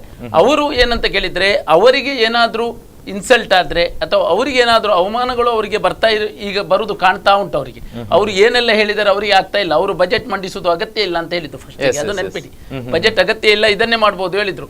ಕುಮಾರಸ್ವಾಮಿ ನಾನು ಬಜೆಟ್ ಮಾಡಿಯೇ ಸಿದ್ಧ ಹೇಳಿದ್ರು. ವಿತ್ತ ಖಾತೆ ಕಾಂಗ್ರೆಸ್ನವರು ಬೇಕಂತ ಬಹಳ ಪ್ರಯತ್ನ ಪಟ್ಟರು, ಕುಮಾರಸ್ವಾಮಿ ಬಿಟ್ಟು ಕೊಡ್ಲಿಲ್ಲ, ನೆನಪಿಡಿ. ಇಂಧನ ಖಾತೆ ಶಿವಕುಮಾರ್ಗೆ ಬೇಕು ಅಂತ ಹೇಳಿ ಕೊನೆವರೆಗೂ ಅವರು ಟ್ರೈ ಮಾಡಿದ್ರು, ಕುಮಾರಸ್ವಾಮಿ ಬಿಟ್ಟು ಕೊಡ್ಲಿಲ್ಲ. ಯಾಕಂತ ಕೇಳಿದ್ರೆ, ಕುಮಾರಸ್ವಾಮಿ ಅವರು ಮತ್ತೆ ದೇವೇಗೌಡನವರದ್ದು ಹೇಗೆ ಅಂತ ಕೇಳಿದ್ರೆ, ಅವರಿಗೆ ಏನೆಲ್ಲ ಬೇಕು ಅದನ್ನು ಅವರು ತಗೊಂಡು ಉಳಿದದ್ದು ಮಾತ್ರ ಬೇರೆಯವರಿಗೆ ಕೊಡುದು. ಅದು ಸಿದ್ದರಾಮಯ್ಯರಿಗೆ ಈಗ ಆಗ್ತಾ ಇಲ್ಲ. ಸಿದ್ದರಾಮಯ್ಯರು ನೋಡ್ತಾ ಇದ್ದಾರೆ ಏನಂತ ಕೇಳಿದ್ರೆ, ಇದು ಸರ್ಕಾರ ಎಲ್ಲಿ ಆದ್ರೆ ಈಗ ಸಾಲ ಮನ್ನಾಕ್ಕೆ ದುಡ್ಡುಂಟು, ಎಲ್ಲಿುಂಟು, ಏನುಂಟು ಅಂತೆಲ್ಲ ಸಾಲ ಮನ್ನಾ ಮಾಡುದಾದ್ರೆ ಸಿದ್ದರಾಮಯ್ಯ ಮಾಡ್ತಿರ್ಲಿಲ್ವಾ? ಈಗ 6 ತಿಂಗಳ ಮುಂಚೆ ಸಿದ್ದರಾಮಯ್ಯರಿಗೆ ಮಾಡ್ಲಿಕ್ಕೆ ಆಗ್ತಿರ್ಲಿಲ್ಲ ಬಜೆಟ್ ಮಾಡುವಾಗ. ಈಗ ಕುಮಾರಸ್ವಾಮಿ ನಾನು ಮಾಡ್ತೇನೆ ಅಂತ ಕೇಳಿದ್ರೆ ಎಲ್ಲಿದ್ದು ಮಾಡುದು? ಸಂಪನ್ಮೂಲ ಎಲ್ಲಿ ಉಂಟು, ಏನುಂಟು? ಈಗ ಅಲ್ಲಿಂದ ಕಾಂಗ್ರೆಸ್ನವರು ಹೇಳಿದ್ರು ನೀವು ಏನ್ ಬೇಕಾದ್ರೂ ಮಾಡ್ಕೊಳ್ಳಿ ಅಂತ. ಆದ್ರೆ ವಿತ್ತ ಖಾತೆ ತೆಗೆದುಕೊಂಡ ಸಿದ್ದರಾಮಯ್ಯರಿಗೆ ಕರೆಕ್ಟ್ ಅವರ ಹತ್ರ ಲೆಕ್ಕಾಚಾರಗಳುಂಟು. ಎಲ್ಲಿ ಎಷ್ಟು ದುಡ್ಡು ಉಂಟು, ಎಷ್ಟು ಸ್ಕ್ಯಾರ್ಸಿಟಿ ಉಂಟು ಕರ್ನಾಟಕ ಗವರ್ಮೆಂಟ್ ಅಂತ ಎಲ್ಲ ಉಂಟು. ಅದಕ್ಕೆ ಅವ್ರು ಹೇಳ್ತಾ ಇದ್ದಾರೆ ಪುನಃ ನಿಮ್ಮ ಬಜೆಟ್ ಬೇಡ, ಇದು ಬೇಡ ಅಂತ ಹೇಳ್ತಾ ಇದ್ದಾರೆ. ಇವರು ಬೇಡ ಹೇಳ್ತಾರೆ, ಅವರು ಬೇಕು ಹೇಳ್ತಾರೆ. ನಾಡ್ದು ಬಜೆಟ್ನ ಅಧಿವೇಶನ ದಿನ ಇದೆಲ್ಲ ಹೊರಗೆ ಬೀಳ್ತದೆ. ಯಾಕಂತ ಕೇಳಿದ್ರೆ, ಸಿದ್ದರಾಮಯ್ಯರು ಯಾವಾಗಲೂ ಅವಮಾನವನ್ನು ಸಹಿಸುವ ಜನವೇ ಅಲ್ಲ. ಅವರ ಒಟ್ಟಿಗೆ ಒಂದಿಷ್ಟು ಜನ ಅಂತ ಇದ್ದಾರೆ, ಅವರಿಗೆ ಅವರು ಬಿಡುದೇ ಇಲ್ಲ. ನೀವು ಕೊನೆಯವರೆಗೂ ಬೇಕಾದ್ರೆ ನೋಡಿ, ಇವರು ಎಷ್ಟು ಸುಭದ್ರ ಸರ್ಕಾರ. ಈಗ ಮಲ್ಲಿಕಾರ್ಜುನ ಖರ್ಗೆಗೆ ಕೊಟ್ಟಿದ್ದಾರೆ ಫೈಲ್, ಎಲ್ಲರೂ ಬಿಟ್ಟು ಮಲ್ಲಿಕಾರ್ಜುನ ಖರ್ಗೆ. ಯಾಕಂದ್ರೆ ವೇಣುಗೋಪಾಲಿಗೆ ಆಗುದಿಲ್ಲ ಅಂತ ಗೊತ್ತಾಯ್ತು. ಮಲ್ಲಿಕಾರ್ಜುನ ಖರ್ಗೆ ಅವರಿಗೆ ಅದನ್ನು ಏನು ಮಾಡುದು ಅಂತ. ಮಲ್ಲಿಕಾರ್ಜುನ ಖರ್ಗೆ ಅವರೇನು ಸಾಧಾರಣದವರಲ್ಲ, ಅವರಿಗೂ ಸಹ ಒಂದು ಆಸೆ ಇತ್ತು, ನನಗೊಂದು ಮುಖ್ಯಮಂತ್ರಿ ಆಗ್ಬೇಕಂತ ಆಸೆ ಇತ್ತು. ಆಸೆ ಇರುವುದು ತಪ್ಪಲ್ಲ, ಆದ್ರೆ ಇದನ್ನು ಸಾಲ್ವ್ ಮಾಡ್ಲಿಕ್ಕೆ ಮಲ್ಲಿಕಾರ್ಜುನ ಖರ್ಗೆ ಅವರಿಗೂ ಆಗುದಿಲ್ಲ. ಯಾಕಂದ್ರೆ ಸಿದ್ದರಾಮಯ್ಯರದ್ದೊಂದು ನೇಚರ್ ಬೇರೆ ತರ. ಅವರು ಸಾಧಾರಣ ಮಟ್ಟಕ್ಕೆ ಯಾರನ್ನು ಒಪ್ಪುವವರಲ್ಲ. ಜನತಾದಳ ಎಸ್ಸಲ್ಲಿರುವಾಗ ಸಹ ಅವರ ಸ್ಥಿತಿ ಅದೇ ಆದದ್ದು. ಮುಖ್ಯಮಂತ್ರಿ ಆಗಿದ್ದಾಗ ಸಹ ಅವರು ಪೂರ ದೇವೇಗೌಡರದ್ದು ಕೇಳುವ ಜನವೇ ಅಲ್ಲ, ಅದಕ್ಕೋಸ್ಕರ ಅವರು ಹೊರಗೆ ಬಂದದ್ದು. ಇದೇ ಸ್ಥಿತಿ ಇಲ್ಲಿ ಕಾಂಗ್ರೆಸ್ ನಲ್ಲಿ ಸಾಕ್ತದೆ. ಅವರು ಹೇಳಿದ್ದನ್ನು, ಹೈಕಮಾಂಡ್ ಹೇಳಿದ್ದನ್ನು ಕೇಳುವ ಜನವೇ ಇಲ್ಲ. ಯಾಕಂದ್ರೆ ಮೊನ್ನೆ ಇಬ್ರಾಹಿಂ ಅವರನ್ನು ಸಹ ಅವರು ರಾಜ್ಯಸಭಾ ಮೆಂಬರ್ ಮಾಡಿದ್ರು. ಮೊನ್ನೆ ಅವರು ಯಾರದ್ದು ಹೇಳಿದ್ದಾರೆ ಅವರಿಗೆ ಎಲ್ರಿಗೂ ಸಿಕ್ಕಿತ್ತು. ಬೇರೆ ಕಾಂಗ್ರೆಸ್ನವರು ಯಾರು ಒರಿಜಿನಲ್ ಕಾಂಗ್ರೆಸ್ನವರು ನಮ್ಗೆ ಬೇಕು ಅಂತ ಹೇಳಿದ್ರೆ ಅವರಿಗೆ ಸಿಗ್ಲಿಲ್ಲ. ಸಿದ್ದರಾಮಯ್ಯದನ್ನು ಹೈಕಮಾಂಡ್ ಒಪ್ಪುತ್ತಾ ಬಂತು. ಈಗ ಒಪ್ಲಿಕ್ಕೆ ಆಗ್ತಾ ಇಲ್ಲ. ಯಾಕಂದ್ರೆ ಇಲ್ಲಿ ಕುಮಾರಸ್ವಾಮಿ ಮತ್ತೆ ದೇವೇಗೌಡರು ಬಿಡ್ತಾ ಇಲ್ಲ. ಇಲ್ಲದ್ರೆ ಒಪ್ಪುತ್ತಿದ್ರು. ಸಿದ್ದರಾಮಯ್ಯ ಏನ್ ಹೇಳಿದ್ರೆ ಸಮೇತ ಹೈಕಮಾಂಡ್ ಇವರದ್ದು ಒಪ್ತದೆ. ಆದ್ರೆ ಇವತ್ತಿನ ಸ್ಥಿತಿ ಏನಾಗಿದೆ ಅಂತ ಕೇಳಿದ್ರೆ, ದೇವೇಗೌಡರದ್ದು ಮತ್ತೆ ಕುಮಾರಸ್ವಾಮಿದ್ದು ಸಹ ಏನಂತ ಕೇಳಿದ್ರೆ, ಸಿದ್ದರಾಮಯ್ಯನನ್ನು ಹೇಗೆ ಮಲಗಿಸುದು ಅಂತ. ಅವರಿಗೆ ಕಾಂಗ್ರೆಸ್ ನನ್ನು ಮಲಗಿಸುವುದು ವಿಷಯಕ್ಕಿಂತ ಜಾಸ್ತಿ ಸಿದ್ದರಾಮಯ್ಯ ಅಷ್ಟೇ ವಿಷಯದಲ್ಲಿ ಈಗ ಭಿನ್ನಮತಗಳು ಆಗುದು. ಯಾವುದೇ ವಿಷಯದಲ್ಲಿ ಇಲ್ಲ. ಅವರ ಟಾರ್ಗೆಟ್ ಆಲ್ಸೋ ಸಿದ್ದರಾಮಯ್ಯ ಮಾತ್ರ. ಈಗ ಹೈಕಮಾಂಡ್ ಹೇಳಿದ ಮಾತನ್ನು ಕೂಡ ಸಿದ್ದರಾಮಯ್ಯ ಕೇಳ್ತಾ ಇಲ್ಲ ಅನ್ನುವಂಥದ್ದು ಕೂಡ ಒಂದು ಕಡೆ ಕೇಳಿ ಬರ್ತಾ ಇದೆ. ಯಾಕಂತ ಹೇಳಿದ್ರೆ ಎಐಸಿಸಿ ನಾಯಕರು ಕೂಡ ನೀವು ಸರ್ಕಾರ ರಚಿಸಿ ಅಂತ ಕುಮಾರಸ್ವಾಮಿಗೆ ಆದೇಶವನ್ನು ಕೂಡ ನೀಡ್ತಾರೆ. ಆದ್ರೆ ಇಲ್ಲಿ ಸಿದ್ದರಾಮಯ್ಯನವರು ಅದು 5 ವರ್ಷಗಳ ಕಾಲ ಯಾವುದೇ ರೀತಿಯಾದಂತಹ ಸುಭದ್ರ ಸರ್ಕಾರ ನಡೀಲಿಕ್ಕೆ ಅವಕಾಶಗಳು ಇಲ್ಲ ಅಂತ ನೇರವಾಗಿ ಮಾಧ್ಯಮದ ಮುಂದೆ ಹೇಳ್ತಾರೆ. ಹಾಗಾದ್ರೆ ನೋಡಿ, ಸಿದ್ದರಾಮಯ್ಯನವರಿಗೆ ಕಾಂಗ್ರೆಸ್ ಪಕ್ಷದಿಂದಾಗ್ಲಿ JDS ದಿಂದಾಗ್ಲಿ ಯಾವುದೇ ಅವಮಾನ ಆಗಲಿಲ್ಲ. ಯಾಕಂತ ಹೇಳಿದ್ರೆ ಸಿದ್ದರಾಮಯ್ಯನವರನ್ನು ಕಾಂಗ್ರೆಸ್ಗೆ ಕರೆತಂದ ಮೇಲೆ ಅವರನ್ನು 2-3 ಬಾರಿ MLA ಅನ್ನಾಗಿ ಮಾಡಿ, ವಿರೋಧ ಪಕ್ಷದ ನಾಯಕನನ್ನಾಗಿ ಮಾಡಿ, ರಾಜ್ಯದ ಮುಖ್ಯಮಂತ್ರಿಯನ್ನಾಗಿ ಮಾಡಿ, ಒಬ್ಬ ಬಲಿಷ್ಠ ನಾಯಕನನ್ನಾಗಿ ಸೃಷ್ಟಿ ಮಾಡತಕ್ಕಂತ ಕೆಲಸವನ್ನ ಕಾಂಗ್ರೆಸ್ ಪಕ್ಷ ಮಾಡಿದೆ. ಕಾಂಗ್ರೆಸ್ ಪಕ್ಷ ಮಾನ್ಯತೆ ನೀಡಿದೆ. ನೋಡಿ, ಸಿದ್ದರಾಮಯ್ಯನು ಕೂಡ ಕಾಂಗ್ರೆಸ್ ಪಕ್ಷದ ಋಣಿಯಾಗಿದ್ದಾರೆ. ಇವತ್ತು ಅವರಿಗೆ ಕೂಡ ಕಾಂಗ್ರೆಸ್ ಪಕ್ಷ ಉಳಿಬೇಕು ಎಂಬ ಬದ್ಧವಾದ ನಿಲುವು ಇದೆ. ದೇಶದಲ್ಲಿ ಮತ್ತೆ ಪುನಃ ಕಾಂಗ್ರೆಸ್ ಅನ್ನ ಕಟ್ಟಬೇಕೆಂಬ ನಿಲುವು ಕೂಡ ಅವರಲ್ಲಿ ಇದೆ. ಈ ಎಲ್ಲಾ ಸರ್ಕಾರವನ್ನು ಯಾಕೆ ಹೊಡಿತಾ ಇದ್ದಾರೆ? ನೋಡಿ, ಸಮ್ಮಿಶ್ರ ಸರ್ಕಾರ ಎಲ್ಲಿ ಕೂಡ ಹೊಡಿಲಿಲ್ಲ. ನೋಡಿ, ಸರ್ಕಾರ ಸೂಕ್ಷ್ಮ ಮತ್ತು ಭದ್ರತಾ ರೀತಿಯಲ್ಲಿ ನಡೀತಾ ಇದೆ. ಇವತ್ತು ಏನು ನಮ್ಮ ಬಜೆಟ್ ನಲ್ಲಿ ರೈತರ ಸಾಲ ಮನ್ನಾ ಮಾಡ್ಲಿಕ್ಕೆ ಹಣಗಳ ಕ್ರೋಢೀಕರಣ ಎಲ್ಲಿದೆ ಅಂತ ಹೇಳಿದೆ. ನೋಡಿ, ದೇಶದಲ್ಲಿ ಆಗ್ಲಿ ರಾಜ್ಯದಲ್ಲಿ ಆಗ್ಲಿ ಮೊದಲು ನಾವು ರೈತರನ್ನು ರಕ್ಷಣೆ ಮಾಡ್ತಕ್ಕಂಥ ಕೆಲಸ ಯಾವುದೇ ಸರ್ಕಾರ ಬಂದರೂ ಮಾಡಬೇಕು. ಯಾಕಂತ ಹೇಳಿದ್ರೆ ಈ ದೇಶದಲ್ಲಿ ಇರ್ತಕ್ಕಂಥ ಅಥವಾ ಈ ರಾಜ್ಯದಲ್ಲಿ ಇರ್ತಕ್ಕಂಥ 6.5 ಕೋಟಿ ಜನರಿಗೆ ಅನ್ನದಾತರಾಗಿರ್ತಕ್ಕಂಥವ್ರು ರೈತರು.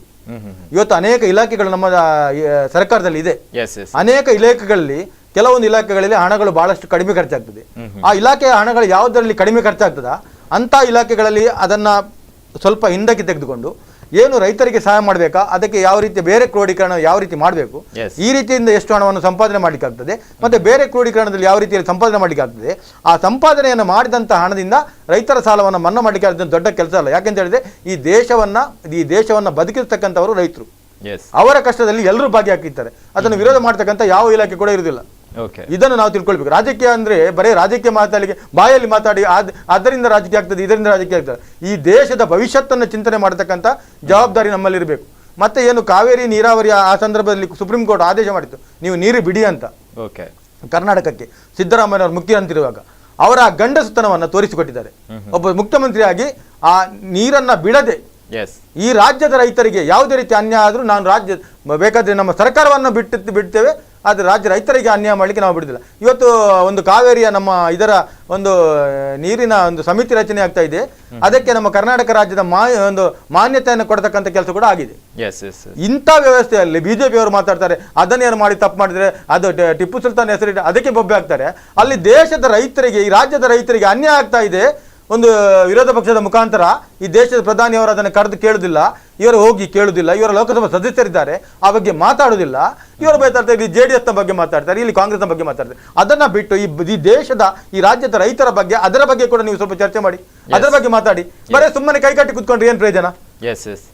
ಈಗ ಪ್ರಮುಖವಾಗಿ ನೋಡ್ತಾ ಹೋದ್ರೆ ಸಂಜಯ್ ಪ್ರಭು ಅವರೇ, ಗಂಡ ಹೆಂಡಿರ ಜಗಳದಲ್ಲಿ ಈಗ ಕೂಸು ಬಡವಾಯ್ತು ಅನ್ನುವ ರೀತಿಯಲ್ಲಿ ಈಗ ಸಮ್ಮಿಶ್ರ ಸರ್ಕಾರದ ಜಗಳದಲ್ಲಿ ಈಗ ಪ್ರಮುಖವಾಗಿ ರೈತರ ಸಾಲ ಮನ್ನಾದ ವಿಚಾರ ಈಗ ಪ್ರಮುಖವಾಗಿರುವಂತದ್ದು. ಅಂದ್ರೆ ಬಜೆಟ್ ನಲ್ಲಿ ಸಾಲ ಮನ್ನಾದ ವಿಚಾರ ಮಾತಾಡ್ತೇವೆ ಅಂತ ಹೇಳಿದ್ರು. ಯಾಕಂತ ಹೇಳಿದ್ರೆ ಕುಮಾರಸ್ವಾಮಿ ಅವರು ಇದು 3ನೇ ಬಾರಿ ಒಂದು ಅವಕಾಶ ತಗೊಂಡು, ಅಂದ್ರೆ ಸರ್ಕಾರ ಬಂದ ಮೊದಲ ದಿನದಲ್ಲಿ ಸಾಲ ಮನ್ನಾ ಮಾಡ್ತೇನೆ ಅಂತ ಹೇಳಿದ್ರು. ಅದು ಕೂಡ ಆಗ್ಲಿಲ್ಲ. ಆನಂತರ 15 ದಿನಗಳ ಕಾಲ ಅವಕಾಶ ತಗೊಂಡ್ರು, ಅಲ್ಲಿ ಕೂಡ ಆಗ್ಲಿಲ್ಲ. ಈಗ 3ನೇ ಅವಕಾಶ ಅಂತಾನೆ ಹೇಳ್ಬೋದು ಬಜೆಟ್ ಅನ್ನುವಂಥದ್ದು. ಇಲ್ಲಿ ಕೂಡ ಆಗ್ಲಿಲ್ಲ ಅಂದ್ರೆ ರೈತರಿಗೆ ಇಲ್ಲಿ ನ್ಯಾಯ ಸಿಗ್ತದೆ. ಕುಮಾರಸ್ವಾಮಿ ಅವರು ಸಹ ತುಂಬಾ ಒಂದು ಜಾಣತನದ ಮನುಷ್ಯ. ಅವರಿಗೆ ಅವರ ಸರ್ಕಾರ ಬರ್ತದಂತ ಅವರು ಮುಖ್ಯಮಂತ್ರಿ ಆಗ್ತಾರಂತ ಅವರು ಕನಸಲ್ಲಿ ಎನಿಸಿರ್ಲಿಲ್ಲ. ಹಾಗೆ ಅವರಷ್ಟಕ್ಕೆ ಹೇಳಿದ್ರು, 24 ಗಂಟೆಯಲ್ಲಿ ನಾನು ಕೂಡಲೇ ಸಾಲ ಮನ್ನಾ ಮಾಡ್ತೇನೆ ಅಂತ ಹೇಳಿದ್ರು. ಅವರಿಗೆ ಮುಖ್ಯಮಂತ್ರಿ ಮಾಡಿದ ದಿನ ಅವರಿಗೆ ಗೋಚರ ಶುರು ಆಯ್ತು, ಅಯ್ಯೋ ನಾನೀಗ ಆಗಿದ್ದೇನೆಲ್ಲ ಮುಖ್ಯಮಂತ್ರಿ. ಆಗ ಇವರಿಗೆ ಗೊತ್ತುಂಟ ಇಲ್ವಾ, ಆಗ ಅವ್ರು ಹೇಳಿದ್ರು, ಕಾಂಗ್ರೆಸ್ನ ಮೇಲೆ ಅಪವಾದ ಹಾಕಿದ್ರು, ನಿಮ್ಗೆ ಗೊತ್ತಿರಬಹುದು, ನನ್ನನ್ನು ಜನರು ಮುಖ್ಯಮಂತ್ರಿ ಮಾಡಿದ್ದಲ್ಲ, ಅದನ್ನು ಅದನ್ನು ನಾನು ತಗೊಂಡಿದ್ದೇನೆ ಅಂತ ಹೇಳಿದ್ರು. ಅವ್ರು ಸುಮ್ಮನೆ ಹೇಳಲಿಲ್ಲ. ಅದನ್ನು ಅವ್ರು ಹೇಳುವಾಗ ಕಾಂಗ್ರೆಸ್ನವರು ಸುಮ್ಮನೆ ಕೂತ್ಕೊಂಡ್ರು. ಕಾಂಗ್ರೆಸ್ನವರು ಹೇಳ್ಬೋದಿತ್ತು, ನಮ್ಗೆ ಕೊಡಿ ಮಾರ್ರೆ ಚೀಫ್ ಮಿನಿಸ್ಟರ್, ನೀವು ಯಾಕೆ ಕೂತ್ಕೊಂಡದ್ದು, ಹಾಗಾದ್ರೆ ನಾವು ಮಾಡ್ತೇವೆ ಅಂತ ಹೇಳ್ಬೋದಿತ್ತು. ಅವರಿಗೆ ಮಾಡ್ಲಿಕ್ಕಲ್ಲ. ಮತ್ತೆ ಇವರು 5 ವರ್ಷದಲ್ಲಿ ನೀವೇ ಮುಖ್ಯಮಂತ್ರಿ ಅಂತ ಈಗಲೇ ಅನೌನ್ಸ್ ಮಾಡಬೇಕಾದ್ರೆ ಇವರ ಪರಿಸ್ಥಿತಿ ಹೇಗಿರ್ಬೋದು? ಈಗ ಯಾವಾಗ್ಲೂ ಒಂದು 20 ತಿಂಗಳು ಇರ್ಬೋದು, 26 ತಿಂಗಳು, ಇದಾಗಲ್ಲ. ಈಗ ನೀವೇ 5 ವರ್ಷ ಅಂತ ಸಹ ಹೇಳಿ ಆಯ್ತು ಕಾಂಗ್ರೆಸ್ನವರು. ಹೈಕಮಾಂಡ್ ಎಲ್ಲಿವರೆಗೆ ಉಂಟಂತ ಕೇಳಿದ್ರೆ ಒಂದು 37 ಸೀಟ್ ಇದ್ದ ಇವರಿಗೆ ನೀವೇ ಚೀಫ್ ಮಿನಿಸ್ಟರ್ ಕೊನೆಯವರೆಗೆ ಅಂತ ಹೇಳಿದ್ರು. ಇದನ್ನೆಲ್ಲ ಸಿದ್ದರಾಮಯ್ಯ ಸುಮ್ಮನೆ ಕೂತ್ಕೊಂಡು ನೋಡುದಿಲ್ಲ. ಇವರೇ ನೆನ್ಪಿಡಿ, ಸಿದ್ದರಾಮಯ್ಯ ತುಂಬಾ ಜಾಣತನದವರು, ಅವರು ಸುಮ್ಮನೆ ನಿಲ್ಲುದಿಲ್ಲ. ಮತ್ತೆ ಅಲ್ಲಿ ಇರುವ ಅವರ ಒಟ್ಟಿಗೆ ಇರುವವರು ಸಹ ಸುಮ್ಮನೆ ನಿಲ್ಲುದಿಲ್ಲ. ಯಾಕಂದ್ರೆ ಹೈಕಮಾಂಡ್ ಡೆಲ್ಲಿಯಲ್ಲಿ ಕೂತ್ಕೊಂಡು ಹೇಳ್ಬೋದು, ಆದ್ರೆ ರಾಜ್ಯದಲ್ಲಿ ಯಾವ ರೀತಿ ನಮ್ಮದು ರಾಜಕೀಯ ನಡೀತದೆ ಅಂತ ಹೇಳುವುದು ರಾಜ್ಯದವರಿಗೆ ಮಾತ್ರ ಗೊತ್ತಿರ್ತದೆ. ಹಾಗೆ ಕುಮಾರಸ್ವಾಮಿ ಎಕ್ದಮ್ ಹೇಳಲಿಕ್ಕೆ ಶುರು ಮಾಡಿದ್ರು, ಅದೇ ನಮ್ಮ ಸಿದ್ದರಾಮಯ್ಯರಿಗೆ ಶುರುವಾದ್ದು. ನಾನು ಹೇಳಿದ್ರಲ್ಲ, ಅವರು ನನಗೆ ಜನರು ಮುಖ್ಯಮಂತ್ರಿ ಮಾಡಲಿ ಸುಲಭ ಅಲ್ಲ ಹೇಳಲಿಕ್ಕೆ. ಅವ್ರು ಎಷ್ಟು ಸುಲಭದಲ್ಲಿ ಹೇಳಿದ್ರು. ಯಾಕಂತ ಕೇಳಿದ್ರೆ ಮತ್ತೆಲ್ಲರನ್ನು ಕರೆದ್ರು, 15 ದಿನದಲ್ಲಿ ನಾನು ಮಾಡ್ತೇನೆ ಹೇಳಿದ್ರು. ಯಾಕೆ ಮಾಡ್ಲಿಕ್ಕೆ ಆಗುದಿಲ್ಲ ಅಂತ ಕೇಳಿದ್ರೆ ಅದು ಸಿದ್ದರಾಮಯ್ಯರಿಗೆ ಕರೆಕ್ಟ್ ಗೊತ್ತುಂಟು. ಯಾಕೆ ಕುಮಾರಸ್ವಾಮಿ ಸ್ಕೋರ್ ಹೊಡಿಬೇಕು, ಸಿದ್ದರಾಮಯ್ಯ ಸ್ಕೋರ್ ಹೊಡಿತಿರ್ಲಿಲ್ವಾ? ಈಗ ನಿಮ್ಗೆ ಸಿದ್ದರಾಮಯ್ಯರಿಗೆ ಏನಾಗಿತ್ತು ಮಾಡ್ಲಿಕ್ಕೆ? ಯಾಕೆಂದ್ರೆ ಸಿದ್ದರಾಮಯ್ಯಗೆ ಗೊತ್ತುಂಟು, ಅವರು ತುಂಬಾ ಒಂದು ಲಾ ಕಲ್ತ ಜನ, ಇದು ಮಾಡ್ಲಿಕ್ಕೆ ತುಂಬಾ ಕಷ್ಟ ಉಂಟು. ಅದಕ್ಕೆ ಈಗ ಅವರು ಬಜೆಟ್ನ ವಿಷಯದಲ್ಲಿ ಮಾತಾಡ್ತಾ ಇರೋದು. ಈಗ ಬಜೆಟ್ನ ವಿಷಯದಲ್ಲಿ ಸಿದ್ದರಾಮಯ್ಯರು ಯಾಕೆ ಹೇಳ್ತಾ ಇದ್ದಾರೆ, ಅಲ್ಲಿ ಮಾಡ್ಲಿಕ್ಕೆ ಆಗುದಿಲ್ಲ, ಕುಮಾರಸ್ವಾಮಿ ಅವರಷ್ಟಕ್ಕೆ ಅವರು ಅನೌನ್ಸ್ ಮಾಡಿ ಹೋಗ್ತಾರೆ, ಮತ್ತೆ ಇಬ್ಬರದ್ದು ಪ್ರಣಾಳಿಕೆ ಒಟ್ಟು ಮಾಡ್ಲಿಕ್ಕೆ ಸಾಧ್ಯ ಉಂಟು? ನಿಮಗೆ JDS ಇದ್ದು ಪ್ರಣಾಳಿಕೆ ಗೊತ್ತುಂಟಾ? ಅವರು ಏನೆಲ್ಲ ಹೇಳಿದ್ದಾರೆ?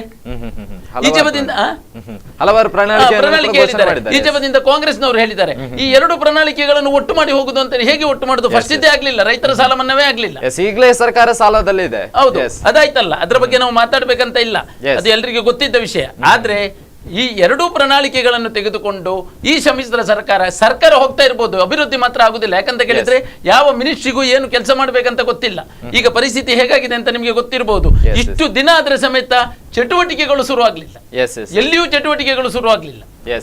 ಈಗ ಪ್ರಮುಖವಾಗಿ ತಿಂಗಳುಗಳೇ ಕಳೆದು ಕೂಡ ಯಾವುದೇ ರೀತಿಯಾದಂತಹ ಚಟುವಟಿಕೆಗಳು ಪ್ರಾರಂಭವಾಗಲಿಲ್ಲ. ಹಾಗಾದ್ರೆ ರಾಜ್ಯದ ಜನತೆಗೆ ಈಗ ಪ್ರಮುಖವಾಗಿ ಯಾರು ಸಿಎಂ ಅಥವಾ ಯಾರು ನಮ್ಮನ್ನು ಕಾಯುವಂತಹ ಜನನಾಯಕರು ಅನ್ನುವಂಥದ್ದು ಕೂಡ ಪ್ರಮುಖವಾಗಿ ಚರ್ಚೆಯಲ್ಲಿರುವಂಥದ್ದು. ಇನ್ನಷ್ಟು ಆ ಚರ್ಚೆಯನ್ನು ಕೂಡ ನಡೆಸೋಣ ಚಿಕ್ಕದೊಂದು ಬ್ರೇಕ್ನ ಬಳಿಕ.